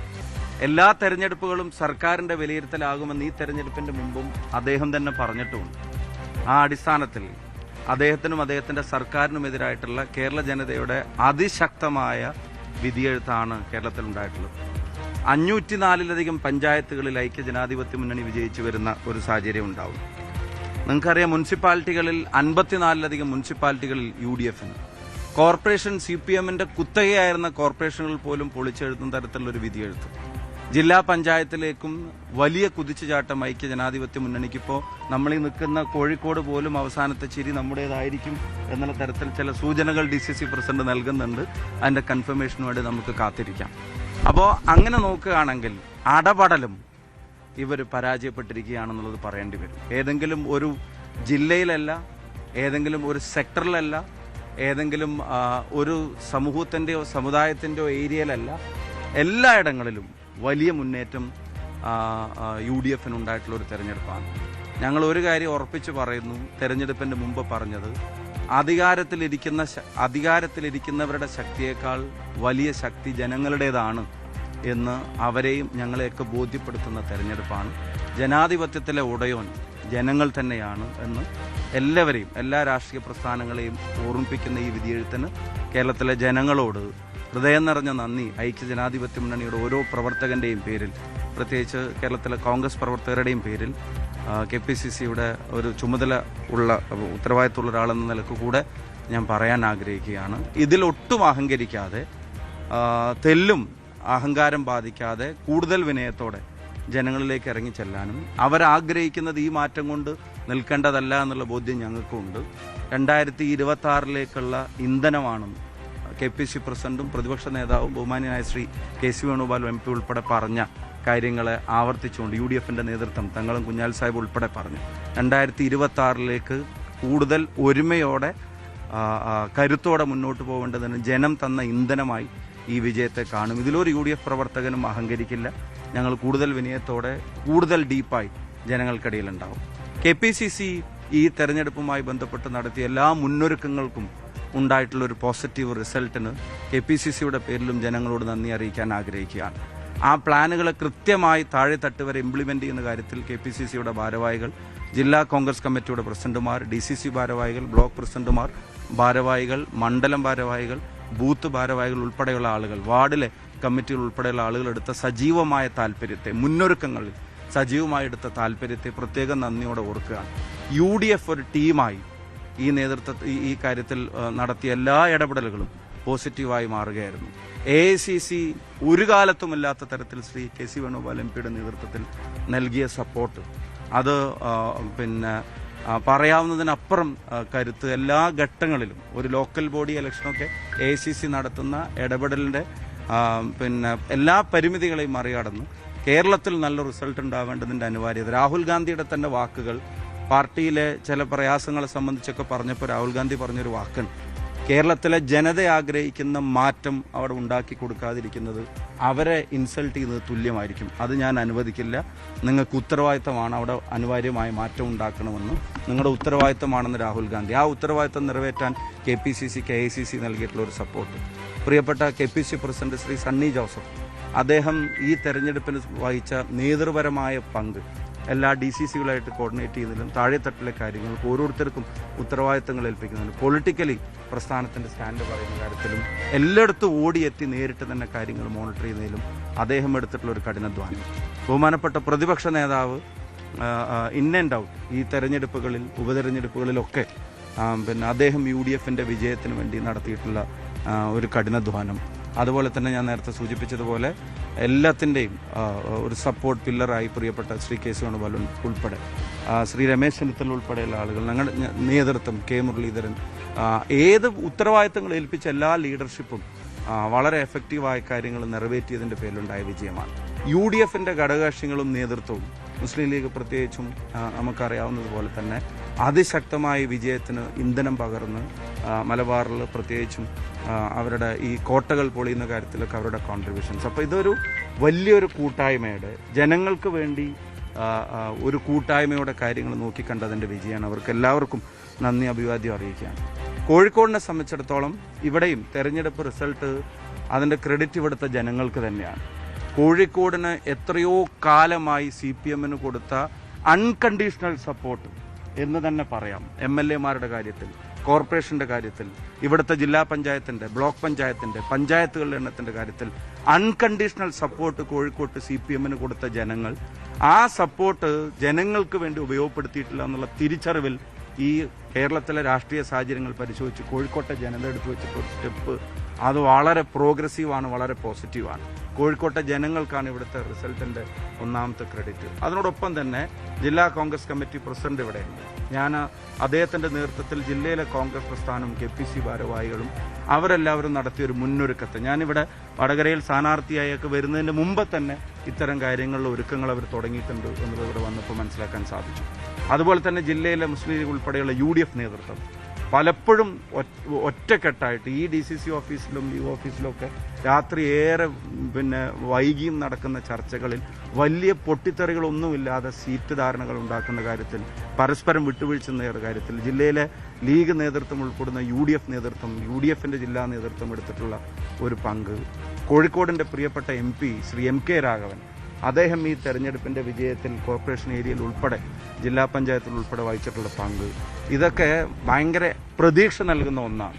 ഇനി ഉറപ്പിച്ചു ഷാഫി പറമ്പിലിന്റെ പ്രതികരണമാണ് നമ്മൾ കേട്ടത്. കേരള സർക്കാരിനും മുഖ്യമന്ത്രിക്കുമെതിരെയുള്ള നിശ്ചിതമായ ഒരു വിമർശനവും അടുത്ത നിയമസഭാ തെരഞ്ഞെടുപ്പിൽ UDF വിജയിക്കാൻ പോകുന്നു അതിനുള്ള സൂചനയുമാണ് എന്നൊക്കെയായിരുന്നു അദ്ദേഹത്തിന്റെ പ്രതികരണം. എന്തായാലും നമുക്ക് പ്രേക്ഷകരിലേക്ക് തന്നെ മടങ്ങി പോകേണ്ടതുണ്ട്. ശ്രീ പ്രവീൺ കുമാറാണ് കാസർഗോഡ് നിന്നും. ശ്രീ പ്രവീൺ കുമാർ, താങ്കൾ കേട്ട് കാണുമല്ലോ ഇപ്പോൾ ഷാഫി പറമ്പിൽ പറഞ്ഞത്. അങ്ങനെ ഈ സർക്കാരിന്റെ ഒരു ധാർഷ്ട്യത്തിന് അല്ലെങ്കിൽ അത്തരം ഒരു നയത്തിനെതിരായ ഒരു വിധിയെഴുത്താണോ ഇപ്പോൾ ഉണ്ടായത്? അബ്ദുൽ സലാമാണ് തിരുവനന്തപുരത്ത് നിന്ന്. ശ്രീ അബ്ദുൽ സലാം, താങ്കൾ എങ്ങനെയാണ് ഈ തെരഞ്ഞെടുപ്പിനെ വിലയിരുത്തുന്നത്?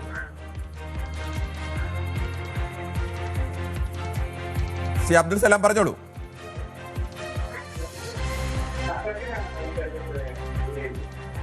രണ്ട് പാർട്ടിക്കാരുമാണ് ഈ BJPക്ക് അവസരം കൊടുത്തത്. കോൺഗ്രസും കമ്മ്യൂണിസ്റ്റും.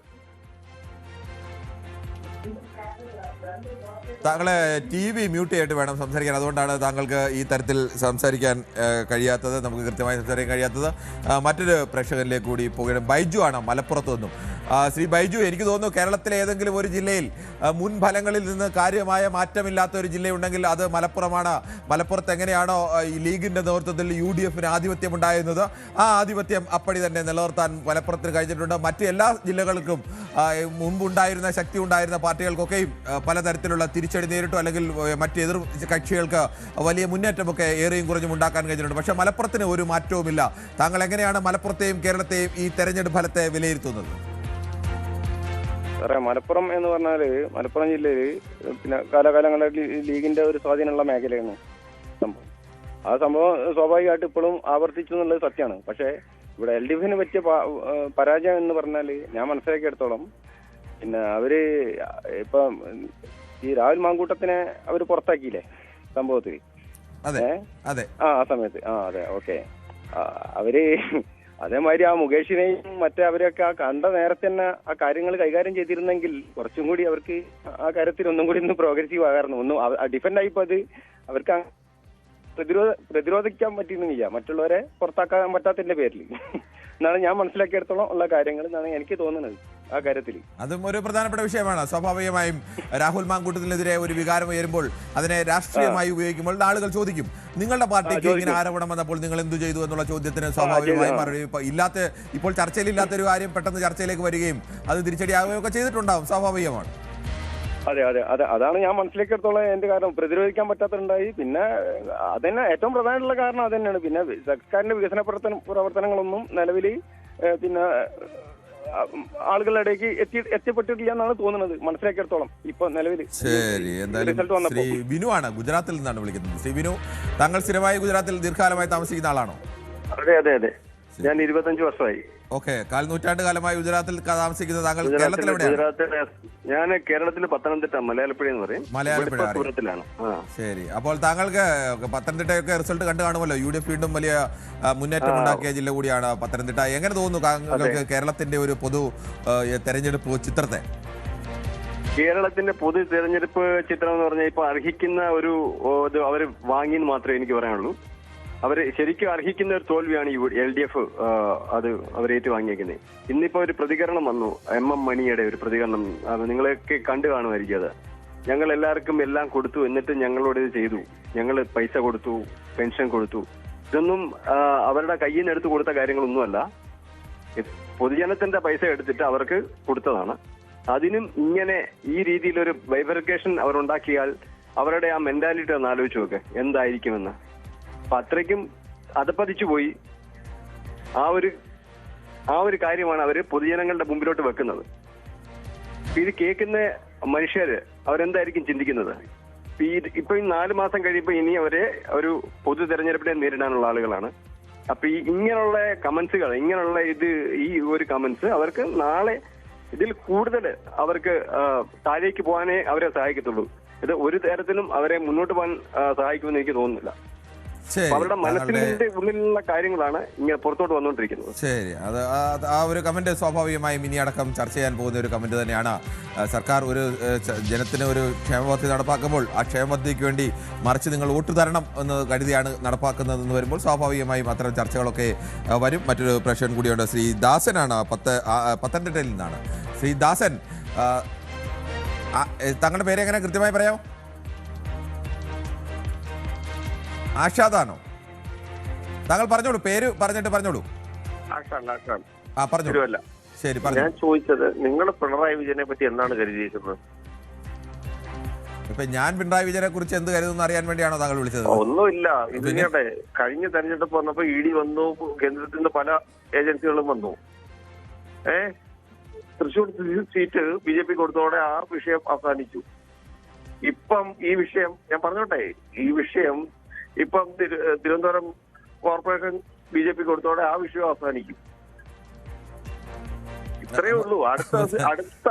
താങ്കൾ പറയുന്നത് ഇങ്ങനെ ഒരു ED വരുമ്പോൾ ഒരു സീറ്റ് കൊടുത്ത് അവസാനിപ്പിക്കുന്നത് അങ്ങനെയാണോ? അങ്ങനെയാണോ രാഷ്ട്രീയത്തെ? ഒരു 10 സീറ്റ് BJP കൊടുക്കും, അതോടെ ആ വിഷയം അവസാനിക്കും. ഇത്രയേ ഉള്ളൂ. അത് കഴിയുമ്പോ ഈ പറഞ്ഞ ഈ UDFന്റെ ഇപ്പുറത്തെ ഇതെന്ന് പറഞ്ഞാൽ ന്യൂനപക്ഷങ്ങൾക്കുണ്ടായ ഒരു പേടിയാണ്. ഇപ്പോഴത്തെ ഒരു ഇലക്ഷന്റെ ഇത് വന്നാൽ പല പള്ളികളിലും വിളിച്ചു പറഞ്ഞാൽ എനിക്കറിയാം, എന്റെ അടുത്തുള്ള പല പള്ളികളിലും വിളിച്ചു പറഞ്ഞാൽ എനിക്കറിയാം. കാരണം BJPക്കാര് ഇനിയും BJP ഭരണത്തേക്ക് വന്നാൽ അവർക്ക് ഇവിടെ രക്ഷയില്ല എന്നുള്ളൊരു ധാരണ അവരുടെ മുന്നിലുണ്ട്. ശ്രീ തിരുവല്ലയിലെ താങ്കളുടെ വീട് കോട്ടയം, അല്ല ഞാൻ പറഞ്ഞോട്ടെ, ചോദിച്ചോട്ടെ, കോട്ടയം ജില്ലയിൽ UDF വലിയ മുന്നേറ്റം ഉണ്ടാക്കിയിരിക്കുകയാണ്. കേരള കോൺഗ്രസ് M എന്ന് പറയുന്ന കോട്ടയം ജില്ലയിൽ വലിയ മനസ്സിലാക്കൂ, നിങ്ങൾ പറഞ്ഞു മനസ്സിലാക്കൂ. കേരളത്തിലും ഇനിയും അടുത്ത BJP അധികാരത്തിലേക്ക് വന്നാൽ രക്ഷയില്ല എന്നുള്ള അവർക്ക് ധാരണയുണ്ട്. കേരളത്തിൽ BJP അധികാരത്തിൽ വരുന്ന അങ്ങനെ ആർക്കെങ്കിലും ധാരണയുണ്ടോ? അങ്ങനെ 10 വർഷം കഴിയുമ്പോൾ നിങ്ങൾ നോക്കിയോ BJP 10 വർഷത്തിന് മുമ്പ് ശേഷമുള്ളതല്ല. ഇപ്പോൾ ഈ എന്തായാലും അടുത്ത തെരഞ്ഞെടുപ്പിലൊന്നും കേരളത്തിൽ BJP അധികാരത്തിൽ വരുമെന്ന് കേരളത്തിൽ ആരും ചിന്തിക്കുമെന്ന് എനിക്ക് തോന്നുന്നില്ല. മനസ്സിലാക്കൂ, ഇവിടെ ഞാൻ പറഞ്ഞു, അവര് പറഞ്ഞല്ലോ, BJPക്കാര് പറഞ്ഞല്ലോ 30 സീറ്റ് കിട്ടിയാൽ അവർ അധികാരത്തിൽ ഒരാൾ ഒരു നേതാവ് വിളിച്ചു പറഞ്ഞതിനെ എന്താണ് വിശേഷിപ്പിക്കേണ്ടതെന്ന് അറിയില്ല. 35 സീറ്റ് കിട്ടിയാൽ ഒരു സീറ്റ് പോലും കിട്ടാൻ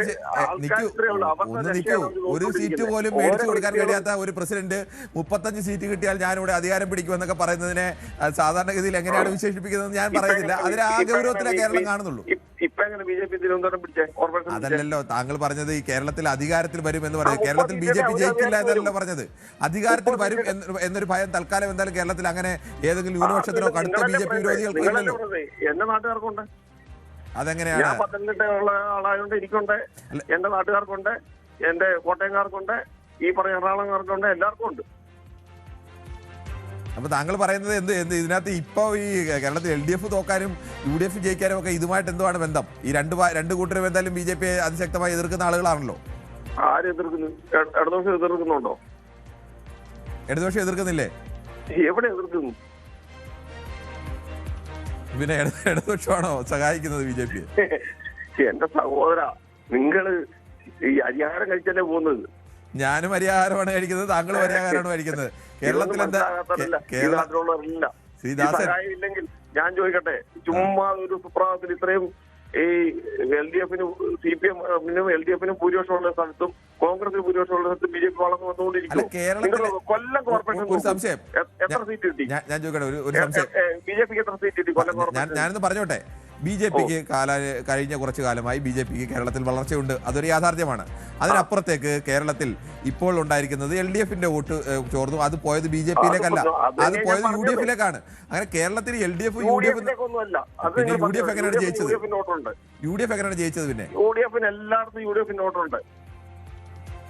ശരി, ഓക്കെ. എന്തായാലും താങ്കൾ ആ കണക്കുകൾ നിങ്ങൾ നോക്കട്ടെ, കൊല്ലം ജില്ലയിലെ കരുനാഗപ്പള്ളി നോക്കൂ, മുസ്ലിം ഭൂരിപക്ഷമുള്ള സ്ഥലമാണ്. കരുനാഗപ്പള്ളി മുസ്ലിം ഭൂരിപക്ഷമുള്ള സ്ഥലമൊന്നുമല്ല. കരുനാഗപ്പള്ളി മുസ്ലിങ്ങൾക്ക് നല്ല ശക്തിയുള്ള കേന്ദ്രമാണ്. അവിടെ ഭൂരിപക്ഷമുള്ള സ്ഥലമല്ല കരുനാഗപ്പള്ളി. എനിക്ക് കരുനാഗപ്പള്ളിയെ കുറിച്ച് നന്നായിട്ട് അറിയാവുന്ന ആളാണ്. ഞാൻ ആ താലൂക്കിൽ പെടുന്ന ആളാണ്. എനിക്ക് നല്ലപോലെ അറിയാം, അതുകൊണ്ടാണ് പറഞ്ഞത്. അത് മുസ്ലിം ഭൂരിപക്ഷമുള്ള സ്ഥലമാണോ? അവിടെ എങ്ങനെ? അവിടെ മുസ്ലിം പോപ്പുലേഷൻ നന്നായുണ്ട്. അതിനപ്പുറത്തേക്ക് മുസ്ലിം ഭൂരിപക്ഷമുള്ള സ്ഥലമൊന്നുമല്ല. അവിടെ BJP-ക്ക് 8 സീറ്റ് കിട്ടിയില്ലേ? BJP കരുനാഗപ്പള്ളിയിൽ എത്ര സീറ്റാണ് BJP കിട്ടിയത്? ഞാൻ കൃത്യമായി കരുനാഗപ്പള്ളി ഞാൻ നോക്കിയില്ല. എന്തായാലും കരുനാഗപ്പള്ളിയിൽ ഭരണം BJP-ക്ക് അല്ല, UDF-നാണ് ഭരണം. അത് ഞാൻ നോക്കിയിരുന്നു. 8 സീറ്റ് കിട്ടിയോ അവിടെ BJP-ക്ക്? ശരി, അത് നോക്കാം. ഞാൻ എത്ര സീറ്റ് കിട്ടിയെന്ന് തന്നെ അല്ല, ഇതല്ല ഞാൻ മുഴുവൻ സ്ഥലത്തെയും കാര്യങ്ങൾ കൃത്യമായി ഞാനും പിണങ്ങാൻ പറഞ്ഞതല്ല. താങ്കളുടെ അഭിപ്രായം കേൾക്കണമല്ലോ, അതുകൊണ്ട് തന്നെ സംശയം വരുമ്പോൾ ചോദിക്കേണ്ടി വരുമല്ലോ. ശരി, ഓക്കെ. എന്തായാലും നമുക്ക് മറ്റൊരു പ്രശ്നത്തിലേക്ക് കൂടി പോകേണ്ടതുണ്ട്. വിനോദ് കുമാറാണ് പാലക്കാട് നിന്ന്. ശ്രീ വിനോദ്, താങ്കൾക്ക് എന്തുകൊണ്ടാണ് കേരളത്തിൽ ഇത്തരം ഒരു തെരഞ്ഞെടുപ്പ് ഫലം ഉണ്ടായത്? അതിനെ ഒന്ന് വിലയിരുത്താൻ കഴിയുമോ താങ്കൾക്ക്?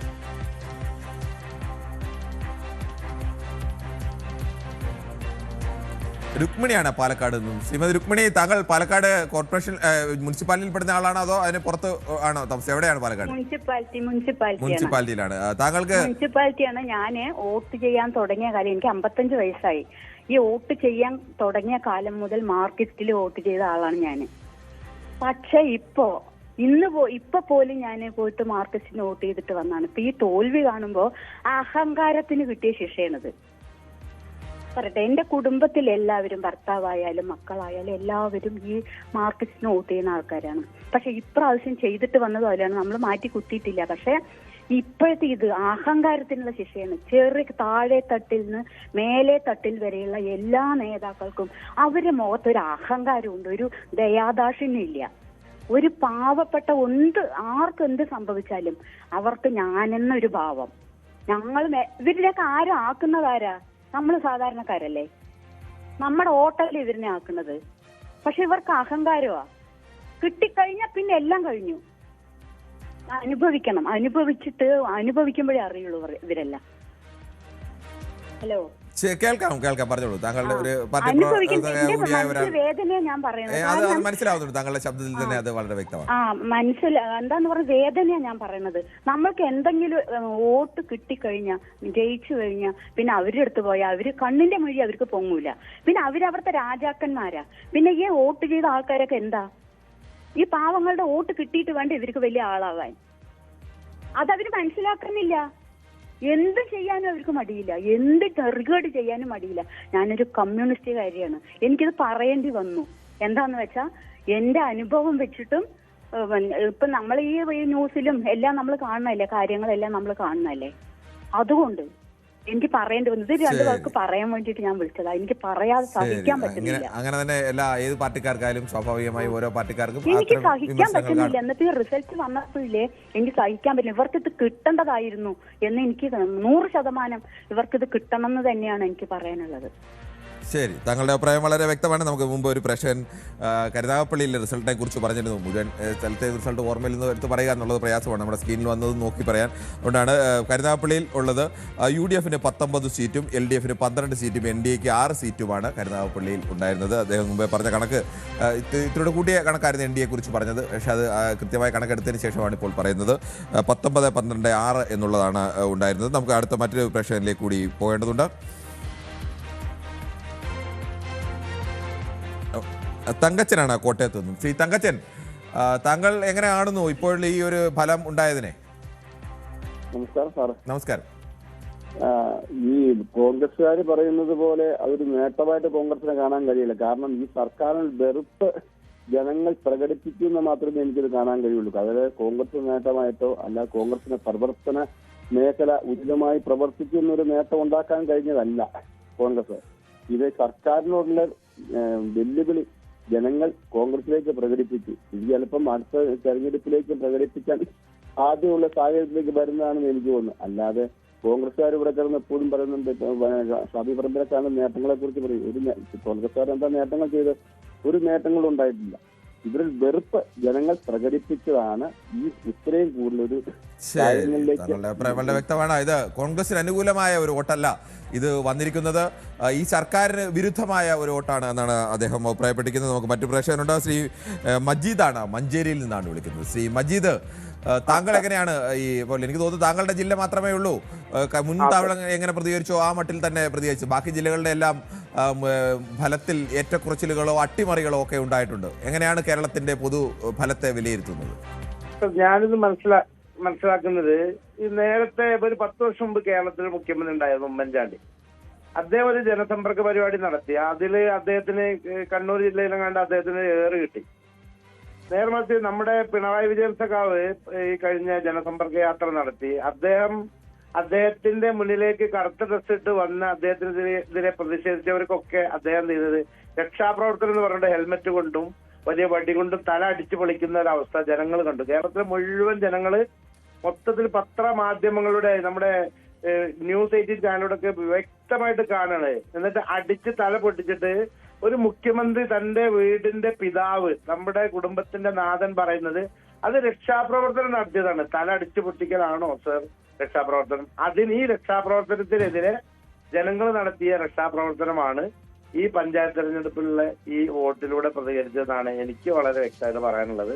മലപ്പുറത്തെ സംബന്ധിച്ചിടത്തോളം ഒരു UDF വിജയം എപ്പോഴും ഉണ്ടാവുന്നതാണ്. പക്ഷെ മലപ്പുറത്ത് മാത്രമല്ല സർ, കോഴിക്കോട് കോർപ്പറേഷനിൽ ഏകദേശം വിജയത്തിന്റെ വക്കോളം എത്തി UDF. അതേപോലെ തന്നെ BJPക്ക് സീറ്റ് വർദ്ധിപ്പിച്ചു. അതേപോലെ വിവിധ പന്തളത്തെല്ലാം BJPയുടെ ഭരണം ഉണ്ടായിരുന്നു മുനിസിപ്പാലിറ്റിയിൽ, അതെല്ലാം ഇപ്പൊ UDF പിടിച്ചത്. അങ്ങനെ ഒരുപാട് സ്ഥലങ്ങളിൽ വലിയൊരു ജനരോഷം. ഇതൊരു സെമി ഫൈനലാണ്. ഈ ഫൈനലില് ഈ അടുത്തത് ഫൈനലാണ് വരാൻ പോകുന്നത്. ഫൈനലിൽ എന്തായാലും UDF കോൺഗ്രസ് വിവാദങ്ങൾ മാറ്റി വെക്കുകയാണെങ്കിൽ UDF ജയിക്കും എന്നാണ് എനിക്ക് പറയാനുള്ളത്. പക്ഷെ UDFിൽ ഈ നേതൃത്വം മുഖ്യമന്ത്രിക്ക് വേണ്ടിയുള്ള തർക്കങ്ങളൊക്കെ എന്ത് ചെയ്യണം, അവർ മാറ്റി വെക്കുകയാണെങ്കിൽ തീർച്ചയായിട്ടും ഈ സെമി ഫൈനൽ ജയിച്ചു. ഈ ഫൈനലും ഐക്യ ജനാധിപത്യ മുന്നണിക്ക് ജയിക്കാൻ കഴിയുന്നതാണ്. പ്രദീപാണ് ഇടുക്കിയിൽ നിന്നും. ശ്രീ പ്രദീപ, ഇടുക്കിയൊക്കെ വീണ്ടും UDFിന് വലിയ മേൽക്കൈ എല്ലാ തലത്തിലും, ഗ്രാമപഞ്ചായത്തിലും ബ്ലോക്ക് പഞ്ചായത്തിലും ജില്ലാ പഞ്ചായത്തിലും അടക്കം നേടിയ ഒരു ജില്ലയാണ്.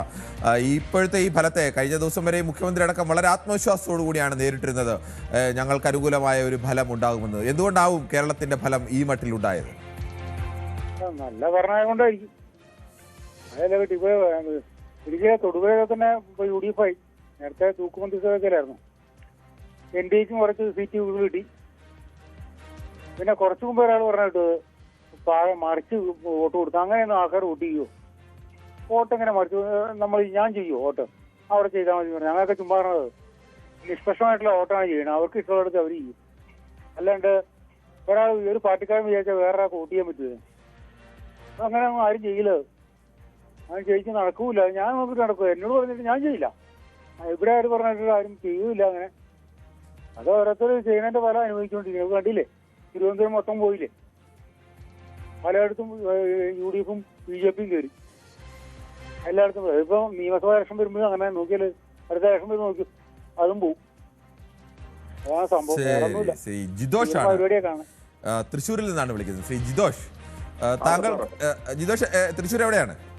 തൃശ്ശൂര് ഇപ്പൊ നാടകത്രയാണ്. ഞങ്ങൾ ചുവന്നിരിക്കുകയാണ്.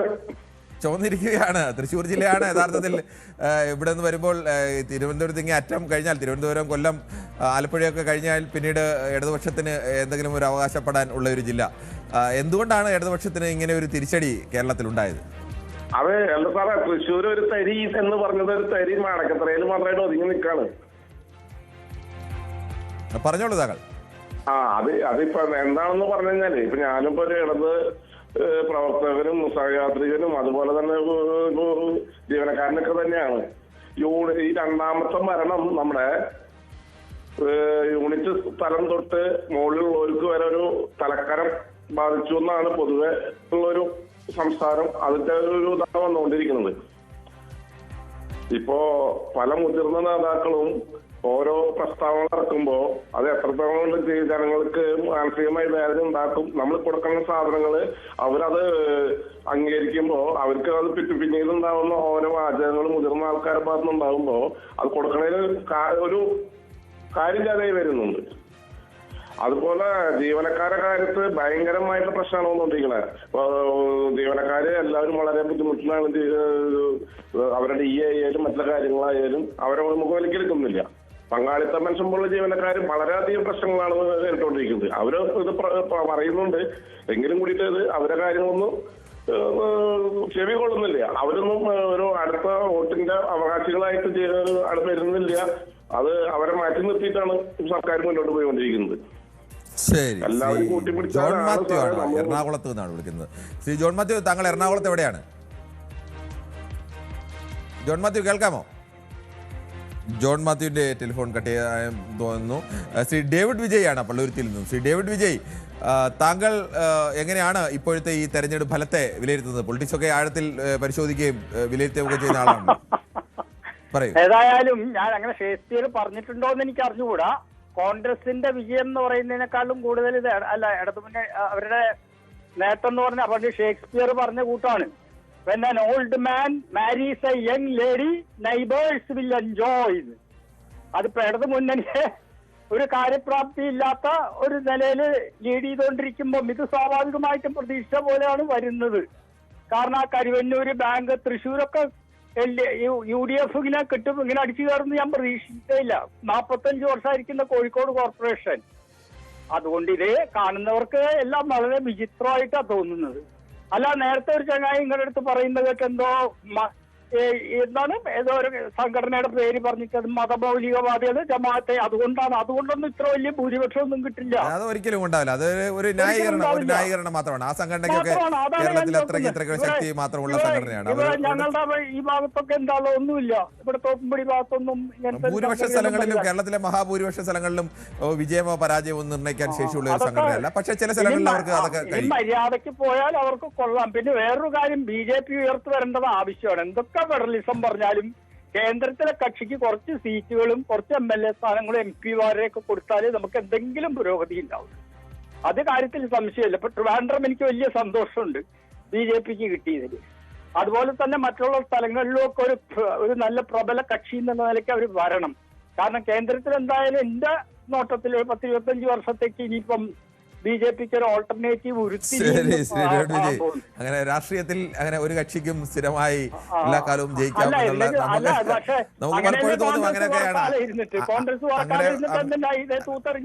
അല്ല, അതാണ് പറയുന്നത്. അങ്ങനെ എത്രയോ സ്ഥലങ്ങളിൽ ഉണ്ടായിരിക്കുന്നു വലിയ ശക്തികൾ. ഇപ്പൊ നാളെ ഇനി ആരാണ് എവിടെ BJP ആണോ ജയിക്കാൻ പോകുന്നത്, മറ്റു പാർട്ടിയാണോ, അതൊന്നും പറയാൻ കഴിയില്ല.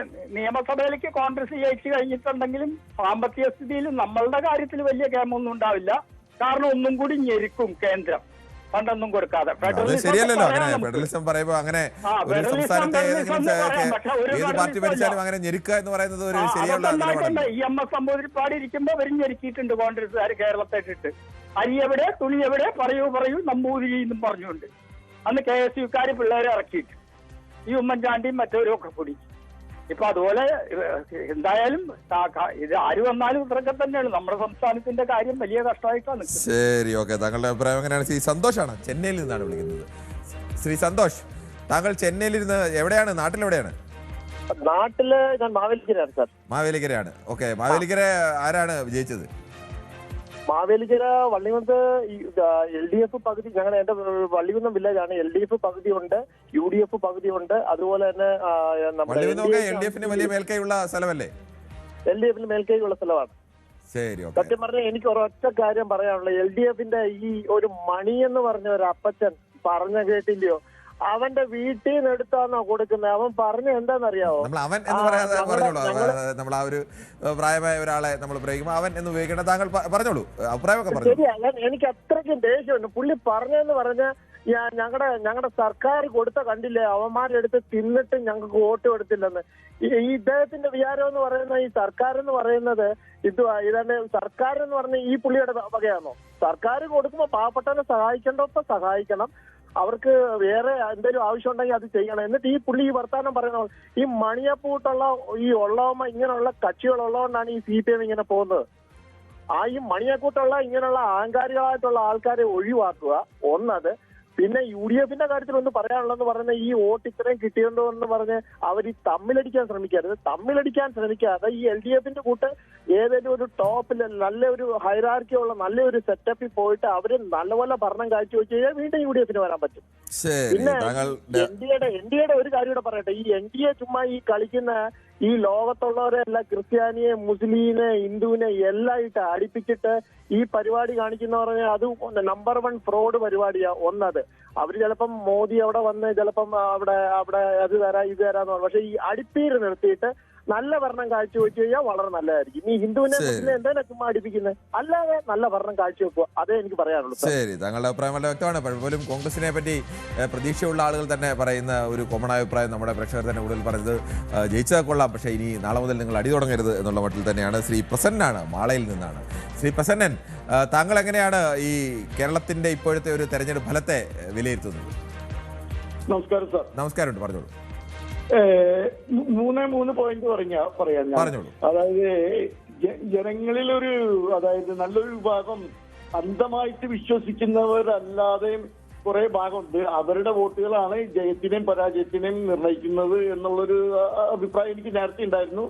അതിവിടെ ഫലപ്രദമായിട്ട് സംഭവിച്ചിട്ടുണ്ടെന്നാണ് ആദ്യത്തെ അഭിപ്രായം.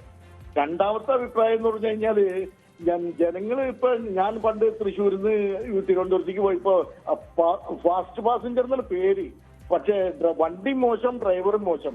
അപ്പൊ എനിക്ക് തോന്നി ഈ വണ്ടി അവിടെ സമയത്തിന് എത്തൂല. അപ്പൊ ഞാൻ എറണാകുളത്ത് വെച്ച് ആ വണ്ടിയിൽ നിന്ന് ഇറങ്ങി വേറൊരു വണ്ടി കയറി യാത്ര ചെയ്യേണ്ടി വന്നു. എനിക്ക് ആ ബസ്സിനോടോ ഡ്രൈവറോടോ കമ്മിറ്റ്മെന്റ് ഒന്നും ഇല്ലാത്തതിന്റെ പേരിൽ ഞാൻ അങ്ങനെ മാറി കയറി.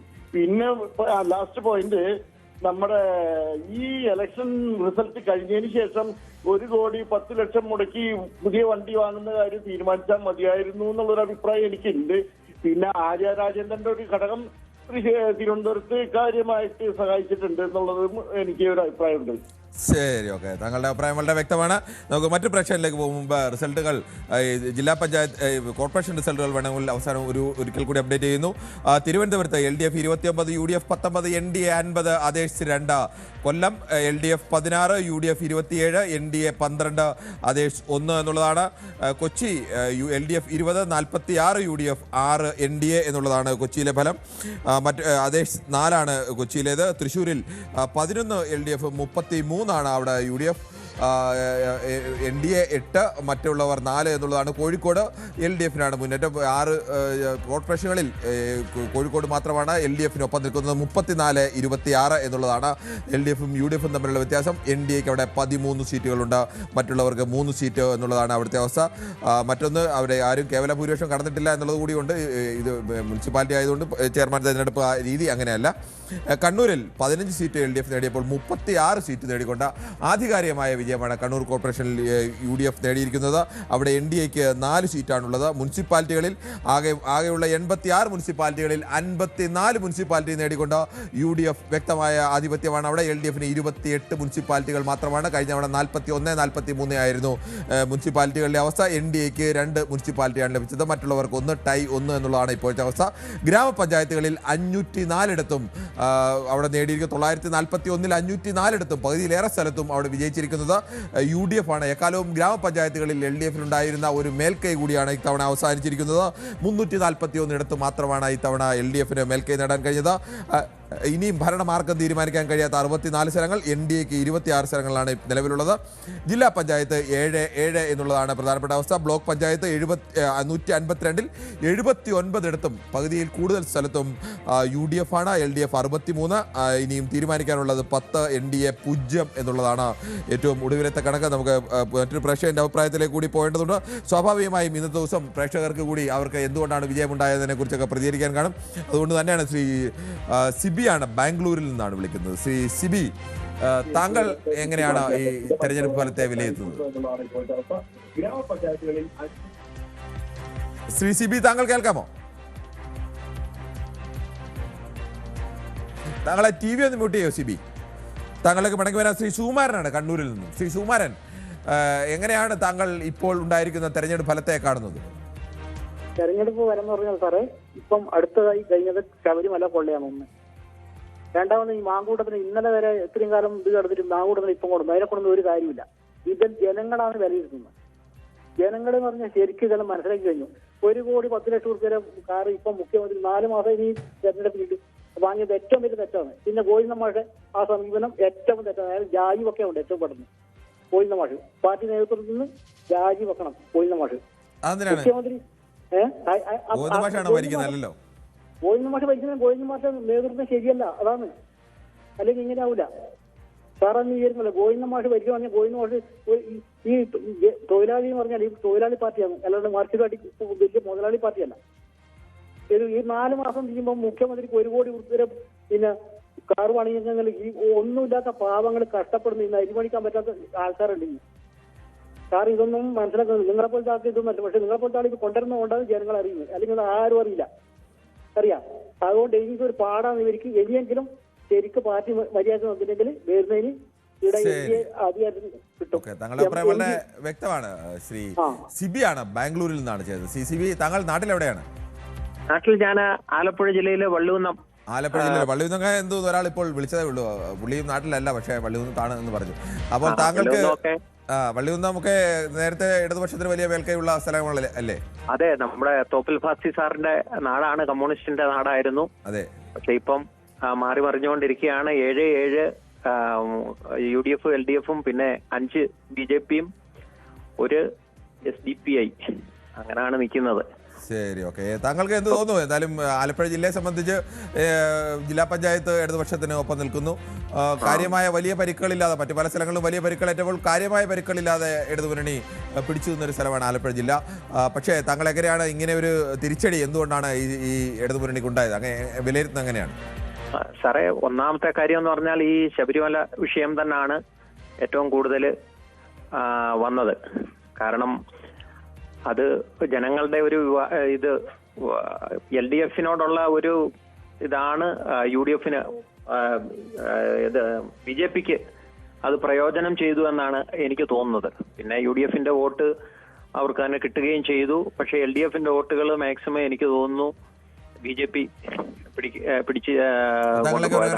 CPM കണ്ണൂർ ജില്ലാ സെക്രട്ടറി പാനൂർ ബ്ലോക്ക് പഞ്ചായത്തിലും പ്രതിപക്ഷമില്ല, 8 ഗ്രാമപഞ്ചായത്തുകളിലും പ്രതിപക്ഷമില്ല. 4 ഗ്രാമപഞ്ചായത്തുകളിൽ UDFന് 1 വീതം സീറ്റുകൾ മാത്രമാണ് ലഭിച്ചിട്ടുള്ളത്. ജില്ലാ പഞ്ചായത്തിന്റെ സ്ഥിതി എടുത്തു നോക്കിയാൽ ആകെയുള്ള 25 ജില്ലാ പഞ്ചായത്ത് ഡിവിഷനുകളിൽ 18 ഡിവിഷനുകളിലും ഇടതുപക്ഷം ജയിച്ചിരിക്കുകയാണ്. 7 മാത്രമാണ് UDF ജയിച്ചത്. മുനിസിപ്പാലിറ്റികളിൽ കഴിഞ്ഞ തവണ ഇടതുപക്ഷം ജയിച്ച 5 മുനിസിപ്പാലിറ്റികളും ഇത്തവണയും നിലനിർത്താനായി. അതിൽ ഇരിട്ടി മുനിസിപ്പാലിറ്റി കഴിഞ്ഞ തവണ ഒരു ഡിസൈസീവായിട്ടുള്ള മുൻതൂക്കമില്ലായിരുന്നു. എന്നാൽ ഇത്തവണ അവിടെ 16 സീറ്റുകൾ നേടിക്കൊണ്ട് ഇരിട്ടി മുനിസിപ്പാലിറ്റി ജയിക്കാനായി.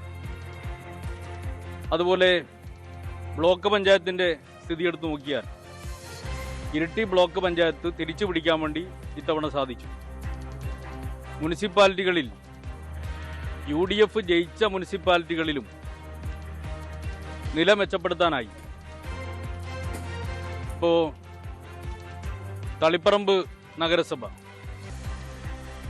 നഗരസഭയിൽ കഴിഞ്ഞ തവണത്തേക്കാൾ 3 സീറ്റുകൾ നേടിക്കൊണ്ട് അവിടെ ഏറ്റവും വലിയ ഒറ്റക്കക്ഷിയായി CPIM മാറി. അതുപോലെ ശ്രീകണ്ഠാപുരം നഗരസഭ 2 സീറ്റുകൾ വർദ്ധിപ്പിക്കാനായി. പാനൂർ നഗരസഭ കഴിഞ്ഞ തവണയുള്ള സീറ്റുകൾ അതേപടി നിലനിർത്താനും കഴിഞ്ഞു. ബ്ലോക്ക് പഞ്ചായത്തുകളുടെ കാര്യത്തിലും ഇരിട്ടി ബ്ലോക്ക് പഞ്ചായത്ത്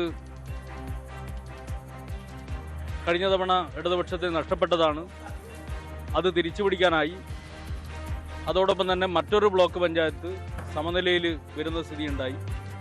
കഴിഞ്ഞ തവണ ഇരിക്കൂർ ബ്ലോക്ക് പഞ്ചായത്ത് സമനിലയിലായിരുന്നു.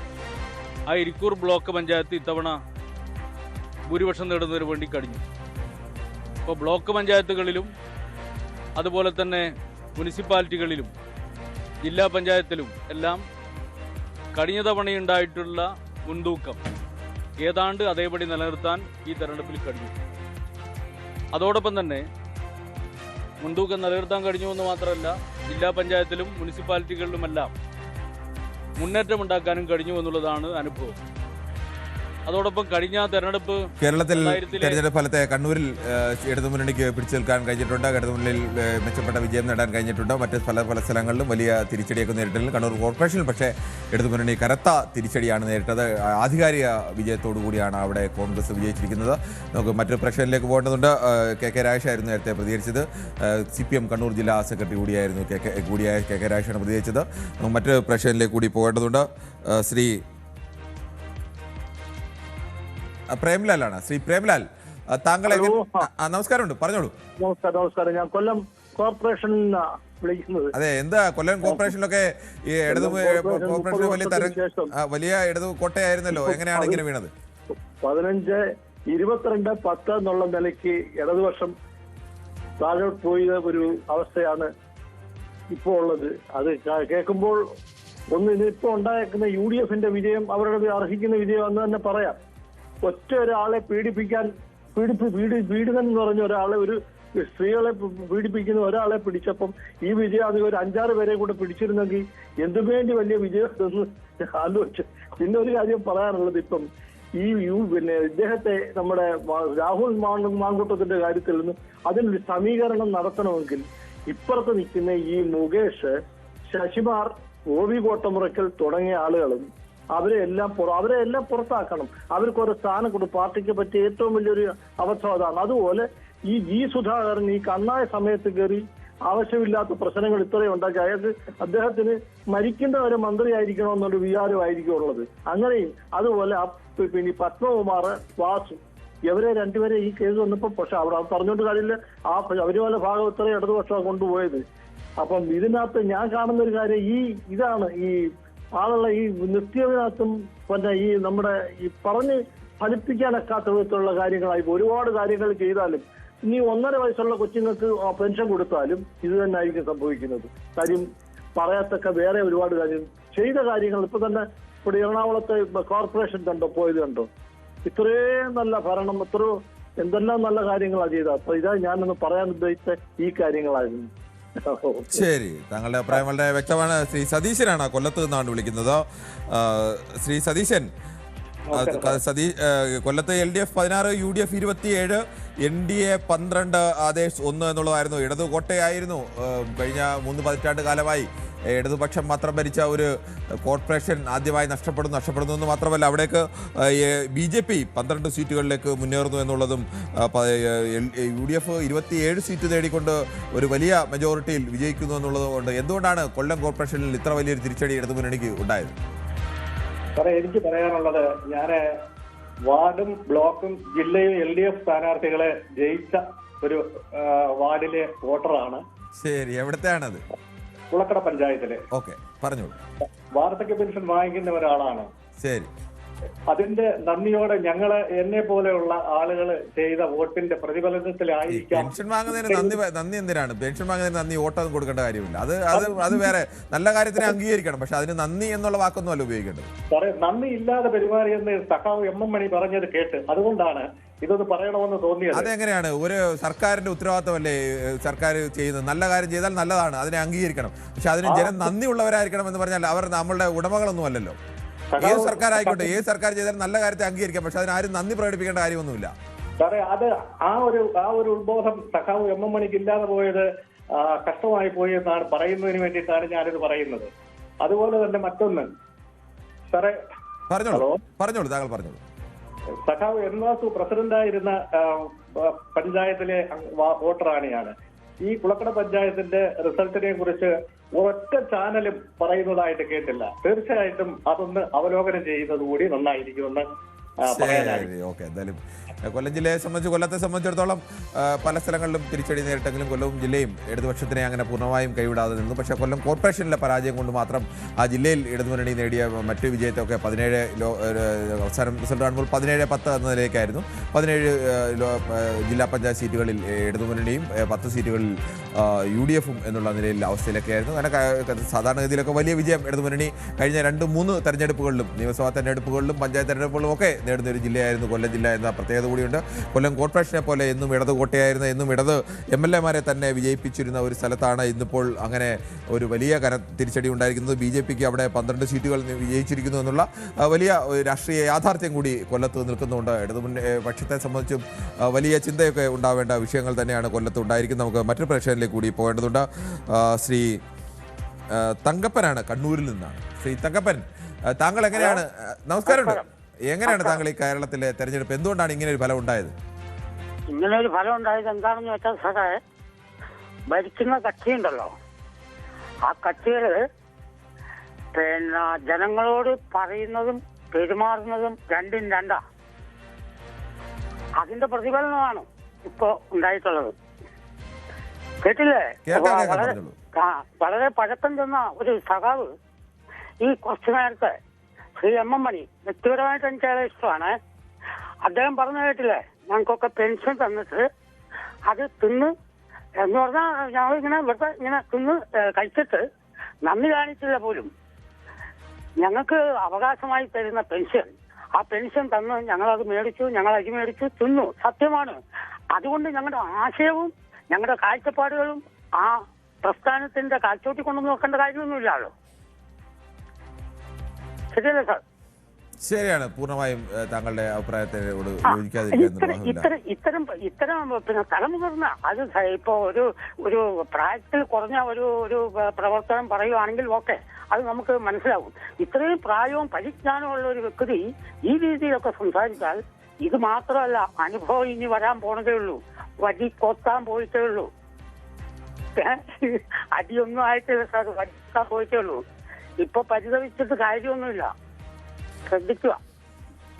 ശരി, അദ്ദേഹം ഉപയോഗിച്ച വാക്ക് പഴക്കം ചെന്ന നേതാവ് എന്നുള്ള ഒരു വാക്കാണ് MM മണിയെ കുറിച്ച് ഉപയോഗിച്ചത്. അദ്ദേഹം ഇന്ന് പറഞ്ഞ പ്രതികരണം തന്നെയാണ് കൂടുതൽ പ്രേക്ഷകരും ചൂണ്ടിക്കാണിച്ചത് എന്നുള്ള പ്രത്യേകത കൂടിയുണ്ട്. ശ്രീ മുരളീധരനാണ്, ബോംബെയിൽ നിന്നാണ് വിളിക്കുന്നത്. ശ്രീ മുരളീധരൻ, താങ്കൾ നാട്ടിലെവിടെയാണ്? എവിടെയാണ്? ചേർത്തല. ഓക്കെ, ചേർത്തലയൊക്കെ ഇടതുമുന്നണിയാണ്. പക്ഷെ കേരളത്തിൽ അങ്ങനെയല്ല. കേരളത്തിൽ പൊതുവെ ഇടതുമുന്നണിക്ക് കനത്ത തിരിച്ചടിയാണ് ഉണ്ടായിരിക്കുന്നത്. എന്തുകൊണ്ടാണ് ഇങ്ങനെ ഒരു ഭരണമാറ്റം ആവശ്യമാണ്? അല്ലെങ്കിൽ ഭരിക്കുന്നവര് നാട്ടിനെ മുടിച്ചു കളയും. മനസ്സിലായോ? പറഞ്ഞോളൂ, താങ്കൾ പറഞ്ഞോളൂ. ഇപ്പൊ ഒരു ഭരണമാറ്റം വന്നത് നന്നായിട്ട് കാണുന്നു. അത് അസംബ്ലി തെരഞ്ഞെടുപ്പിലും ഭരിക്കണമെന്നാണ് ആഗ്രഹം. ശരി, ഓക്കെ. നമുക്ക് പ്രത്യേക രാഷ്ട്രീയ താല്പര്യമൊന്നുമില്ല. എന്നാലും രാഷ്ട്രീയ താല്പര്യം ഉണ്ടാകുന്ന ഒരു തെറ്റല്ല ശ്രീ മുരളീധരൻ.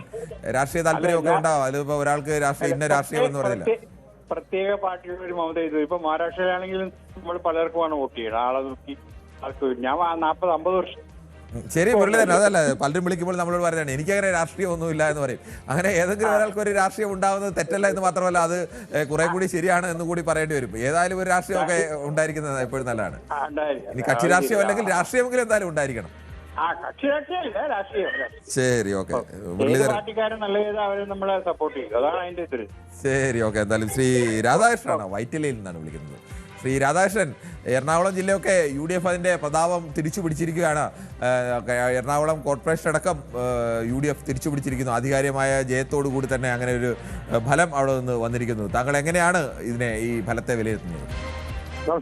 നമസ്കാരം. ഇവിടെ ഇപ്പോ ഈ എറണാകുളം മാത്രമല്ല, പൊതുവെ ഈ കേരളത്തിൽ സംഭവിച്ചേക്കുന്നത് ഇവരുടെ ഒരു ധാർഷ്ട്യവും ഈ തണ്ടും. അതായത് ഇവര് പറയുന്നത് ഇപ്പൊ മുഖ്യമന്ത്രിയൊക്കെ പറയണ കേട്ടിട്ടില്ലേ, ഒരൊറ്റ അതായത് ജനങ്ങളുടെ പൾസറിഞ്ഞുകൊണ്ടല്ലേ ഇവര് സംസാരിക്കണത്. അതിദാരിദ്ര്യമില്ലാത്ത ഒരു കേരളം എന്നൊക്കെ പറഞ്ഞുകൊണ്ട് വന്നിട്ട് ഒരു നേരം വയറ് വെച്ച് കഴിക്കാൻ പറ്റാത്ത ആളുകൾ ഇവരും ഇവിടെ ഉണ്ട് ഇപ്പോഴും.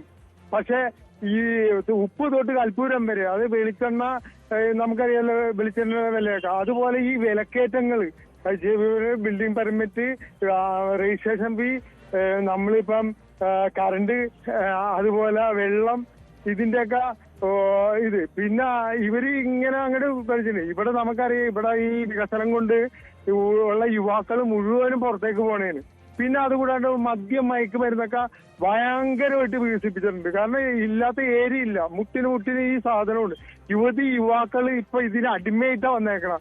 കാരണം അതൊന്നും കൺട്രോൾ ചെയ്യാൻ പറ്റാത്ത ഒരു അവസ്ഥയിലേക്കാണ് വന്നേക്കണം. പക്ഷെ ഇതൊക്കെ പറയുമ്പോൾ ഇവര് പറയുന്നത് വേറെ. പിന്നെ അതായത് ഈ മനുഷ്യന് ജീവിക്കാൻ പറ്റുന്ന സാഹചര്യം ഒരുക്കിയ ഇവരുടെ ഈ ഭരണമാണ് ഇത്. ഈ ഭരണം ഇനിയിപ്പോ ഇവർക്ക് കിട്ടില്ല. കാരണം ജനങ്ങള് കേരളത്തിൽ നിന്ന് ഈ സാധനം മാറ്റും. കാരണം അത്രക്ക് മോശം ഭരണമാണ് ഈ പ്രാവശ്യം ലാസ്റ്റ് ടൈമിൽ ഉണ്ടായേക്കണത്. മുഖ്യമന്ത്രി ഈ കളവ്, കൊള്ള എല്ലാം ഇതിനകത്ത് പെട്ടിട്ടുണ്ടല്ല. ഈ അമ്പലം അടക്കം ഇനിയിപ്പോ ഈ ഭരണം കൊടുത്തു കഴിഞ്ഞാൽ ജനങ്ങളുടെ സ്ഥലം വരെയും കൊണ്ടുപോകും സാധാരണക്കാരന്റെ. അതിന് നികുതി അടക്കാൻ പറയും വേറെ. ഈ നികുതി കൂടാണ്ട്. താങ്കളുടെ അഭിപ്രായം വളരെ വ്യക്തമാണ്. ശ്രീ രാജൻകുട്ടിയാണ് കൊല്ലത്ത് നിന്നാണ് വിളിക്കുന്നത്. ശ്രീ രാജൻകുട്ടി, താങ്കൾ കൊല്ലം കോർപ്പറേഷനിൽ പെടുന്ന ആളാണോ? കൊല്ലം കോർപ്പറേഷനിൽ ഞാൻ എളമാട് വില്ലേജ്. ഓക്കെ, ശരി, ഓക്കെ. എന്നാലും താങ്കൾ പറഞ്ഞോളൂ, എന്തുകൊണ്ടാണ് കേരളത്തിലെ ഒരു ഫലത്തെ താങ്കൾ എങ്ങനെയാണ് കാണുന്നത്? കേരളത്തിന്റെ ഫലത്തെ ഞാൻ കാണുന്നത് ഇപ്പൊ ഈ നിലവിൽ ഇരുന്ന LDF ഗവൺമെന്റ് യാതൊരു തത്വദീക്ഷിതവും ഇല്ലാതെ കുറെ മാറ്റങ്ങളെല്ലാം ചെയ്തതിന്റെ അടിസ്ഥാനത്തില് പാവങ്ങളുടെ ജീവിതം സാധാരണ ഭാഷയിൽ പറഞ്ഞാൽ കട്ടപ്പുകയായി. ഒരു പാവപ്പെട്ട ഒരു പെങ്കൊച്ചിന് ഒരാൾക്ക് കെട്ടിക്കണോ എന്നുണ്ടെങ്കിൽ സ്വന്തം ഭൂമി 4-5 സെന്റ് ഉള്ളത് വിൽക്കാൻ പോയി കഴിഞ്ഞാൽ സർക്കാർ പിടിച്ചതിന് തന്നെ പിന്നെ ബാക്കിയൊന്നും അതിനകത്തില്ല. ആലോചിക്കണം. ഇത്രയും കയറ്റി പറയണോ? അത്രയും കയറ്റി പറയണോ? ഞാൻ അനുഭവിച്ചവനാ. പിന്നെ ഒരു വിഭാഗം വിവരമില്ലാത്ത കുറെ ആൾക്കാർ ഇതിനകത്തുണ്ട്. ലൈക്ക് MM മണി. അവനാരാ? സംസ്കാരം എന്ന് പറഞ്ഞ് 16,000 പോയിട്ടില്ല അവിടെ നിൽക്കുന്നത്. 2, ഈ സാധാരണക്കാരന്റെ ഒരു അടുക്കള, 2 കുഞ്ഞുങ്ങളും തന്തയും തള്ളയുള്ള ഒരു അടുക്കള ഒരു ദിവസം പോകണമെങ്കിൽ 800 രൂപയ്ക്ക് പുറത്ത് വേണം സാറേ. എന്നീ 800 രൂപ എവിടെ ഉണ്ടാവുക? ആ സ്ഥാനത്താണ് 1,10,00,000 കാറ് വാക്കാക്കിയിരിക്കുന്നത്. പിന്നെ പറയുക മുറുക്കി കൊടുക്ക. ഇനി മുറുക്കി കൊടുക്കാനൊന്നുമില്ല സാറേ. ഇപ്പൊ മുറുക്കി കൊടുക്കാനൊന്നും പറയുന്നില്ലല്ലോ സർക്കാർ. എന്തായാലും താങ്കൾ പറഞ്ഞിട്ടുണ്ടല്ലോ, ഇത് മറക്കാനൊക്കത്തില്ലല്ലോ. ശരി, ഓക്കെ. ശ്രീ സിജോ മാത്യു ആണ് കോഴിക്കോട് നിന്നാണ് വിളിക്കുന്നത്. ശ്രീ സിജോ മാത്യു, കേരളത്തിൽ ഇപ്പോഴത്തെ ഒരു തെരഞ്ഞെടുപ്പ് ഫലം താങ്കളുടെ മുന്നിൽ വ്യക്തമാണത്, കണക്കുകളൊക്കെ നമ്മുടെ സ്ക്രീനിലും വ്യക്തമാണ്. എന്തുകൊണ്ടാണ് ഇങ്ങനെ ഒരു ഫലം ഉണ്ടായെന്ന് താങ്കൾ കാണുന്നു? അതായത് എനിക്ക് തോന്നുന്നത് ഇപ്പം കോഴിക്കോട് ജില്ലയിൽ ആദ്യമായിട്ടാണ് UDFന് ജില്ലാ പഞ്ചായത്ത് ലഭിക്കുന്നത്. അതെ. അപ്പോൾ അതിനൊരു പ്രധാനപ്പെട്ട കാരണം എന്ന് പറഞ്ഞിട്ടുണ്ടെങ്കിൽ LDF നിലവിൽ അവരുടെ അഭിപ്രായത്തിൽ ഒരു സ്ഥിരതയില്ല. അപ്പം ലോക്സഭാ തെരഞ്ഞെടുപ്പിൽ അവർ കാണിച്ചത് ന്യൂനപക്ഷ വർഗീയതയെ താലോലിച്ചു പോയി. അപ്പം ഭൂരിപക്ഷ വോട്ട് ചോർന്നപ്പം ഇവിടെ ഭൂരിപക്ഷ വർഗീയതയെ താലോലിക്കുന്ന ഒരു സമീപനം എടുത്തു. അപ്പോൾ അങ്ങോട്ടും ഇങ്ങോട്ടും ഒരു ചാടിക്കളിക്കുന്ന ഒരു സമീപനത്തിന്റെ ഫലമായിട്ട് വോട്ട് പോയി. പിന്നെ പ്രധാനമായിട്ടും വോട്ട് പോയത് ശബരിമല വിഷയത്തിൽ ജനങ്ങളെ സ്വാധീനിച്ച ഒരു വിഷയമായിരുന്നു. അപ്പൊ നമ്മൾ മാധ്യമങ്ങൾ മനസ്സിലാക്കേണ്ട ഒരു കാര്യം, നമ്മൾ സെറ്റ് ചെയ്യുന്ന അജണ്ടയല്ല ജനങ്ങൾ ചിന്തിക്കുന്നത്. ഇപ്പം രാഹുൽ മാങ്കൂട്ടത്തിന്റെ വിഷയം 2 ആഴ്ച ഈ ഇലക്ഷൻ കാലത്ത് ചർച്ച ചെയ്തല്ലോ. പക്ഷെ അത് ജനങ്ങൾ അതിനേക്കാൾ ശ്രദ്ധിച്ചത് എനിക്ക് തോന്നുന്നത് അവരുടെ മനസ്സിൽ വന്ന് കയറിയത് ശബരിമല വിഷയമാണ്. അപ്പോൾ അവര് ആരാണോ ജയിക്കുന്നത് അവർക്ക് വേണ്ടി വോട്ട് കൊടുത്തു. അതായത് BJP UDF എടുത്തു നോക്കിയപ്പം സർക്കാരിന് തിരിച്ചടി കൊടുക്കാൻ പറ്റുന്നത് UDFനാണ്. അപ്പൊ അതുകൊണ്ട് കൂടുതൽ ഭൂരിപക്ഷ വോട്ടുകൾ UDFിലേക്ക് പോയി. മുസ്ലിം വോട്ടിന്റെ കൺസോൾട്ടേഷൻ ഉണ്ടായി. അപ്പൊ അതിന്റെ ഫലമായിട്ട് മുസ്ലിം വോട്ടിൽ നല്ല കൺസോൾട്ടേഷൻ ഉണ്ടായി ഈ ഭാഗത്തൊക്കെ. അപ്പോൾ അതിന്റെ ഫലമായിട്ടാണ് ഈ റിസൾട്ട് വന്നിരിക്കുന്നത്. ശരി, താങ്കളുടെ അഭിപ്രായം വളരെ വ്യക്തമാണ്. സാധാരണഗതിയിൽ തെരഞ്ഞെടുപ്പ് ദിവസങ്ങളിലാവും ജനങ്ങൾക്ക് ഏറ്റവും കൂടുതൽ ഈ തെരഞ്ഞെടുപ്പിനെ കുറിച്ചുള്ള വിലയിരുത്തലുകൾ ഉണ്ടാവുക. പക്ഷേ ആ വിലയിരുത്തലുകൾക്ക് അങ്ങനെ ഒരു പൊതുവേദിയിൽ പറയാനുള്ള അവസരം പലപ്പോഴും കിട്ടില്ല. നാട്ടിലെ ചില സദസ്സുകളിലോ സൗഹൃദ സദസ്സുകളിലോ അല്ലെങ്കിൽ വാട്സാപ്പ് ഗ്രൂപ്പുകളിലോ ഒക്കെയാണ് ഇത്തരം ചർച്ചകളൊക്കെ നടക്കുന്നത്. പക്ഷേ അങ്ങനെ പോരാ, ജനങ്ങളുടെ അഭിപ്രായങ്ങളാണ് ഏറ്റവും പ്രധാനം. ജനങ്ങളാണ് ഇന്ന് വിധി നിർണ്ണയിച്ചത്, അധികാരികളല്ല വിധി നിർണ്ണയിക്കുന്നത്. ജനങ്ങളാണ് വിധി നിർണ്ണയിക്കുന്നത്. അവരുടെ അഭിപ്രായങ്ങൾക്കാണ് ഏറ്റവും പ്രാധാന്യം. അത് കേൾക്കുന്നവർക്ക് അധികാരികളായി തുടരാൻ കഴിയൂ. ജനങ്ങളുടെ അഭിപ്രായങ്ങളെ കേൾക്കാനും അതിനൊത്ത് ചിന്തിക്കാനും അതിനൊത്ത് പ്രവർത്തിക്കാനും കഴിയുന്നവർക്കാണ് അധികാരികളായി തുടരാൻ കഴിയുക. എന്തുകൊണ്ടാണ് പരാജയം സംഭവിച്ചത് ഇടതുപക്ഷത്തിന്? എന്തുകൊണ്ടാണ് ചില സ്ഥലങ്ങളിലെങ്കിലും പിടിച്ചു നിൽക്കാൻ കഴിഞ്ഞത്? അത്തരം വിലയിരുത്തലുകളാണ് പ്രേക്ഷകർ നടത്തിയത്. സ്വാഭാവികമായും പ്രേക്ഷകരെ സംബന്ധിച്ച് അവരുടെ വളരെ തീവ്രമായ അഭിപ്രായങ്ങൾ തന്നെയാണ്. മുൻ മന്ത്രി എം എം മണിയുടെ ഇന്നത്തെ അഭിപ്രായ പ്രകടനത്തോടക്കം അതിനിശ്ചിതമായ വിമർശനമാണ് ഉണ്ടായത്. ഇടതുപക്ഷത്തിനെതിരെ ഇടതുപക്ഷത്തിന്റെ ചില നേതാക്കൾക്കെങ്കിലുമുള്ള ധാർഷ്ട്യമടക്കമുള്ള ആരോപണങ്ങൾ അടക്കം ഉന്നയിച്ചുകൊണ്ടാണ് ആളുകൾ സംസാരിച്ചത്. എന്തായാലും അത്തരം വിലയിരുത്തലുകൾ എങ്ങനെയാണ് പരാജയം സംഭവിച്ചതെന്ന് ഇടതുപക്ഷവും അല്ലെങ്കിൽ ചില സ്ഥലങ്ങളിൽ പരാജയം സംഭവിച്ചത് മറ്റു പാർട്ടികളുമെല്ലാം ചിന്തിക്കേണ്ട സമയം തന്നെയാണ്. അങ്ങനെ തിരുത്തിക്കൊണ്ട് വീണ്ടും ഒരു തെരഞ്ഞെടുപ്പ് തൊട്ടടുത്ത് തന്നെ നമ്മുടെ മുന്നിലേക്ക് വരികയാണ്. അതിനുള്ള ഒരു ചൂണ്ടുപല കൂടിയാണ് പ്രേക്ഷകരുടെ ഈ പ്രതികരണങ്ങൾ എന്ന് ഞങ്ങൾ കരുതുന്നു. എന്തായാലും നാളെയും ഇതേ സമയം ന്യൂസ് 18 പൊതുവേദി മറ്റൊരു വിഷയവുമായി.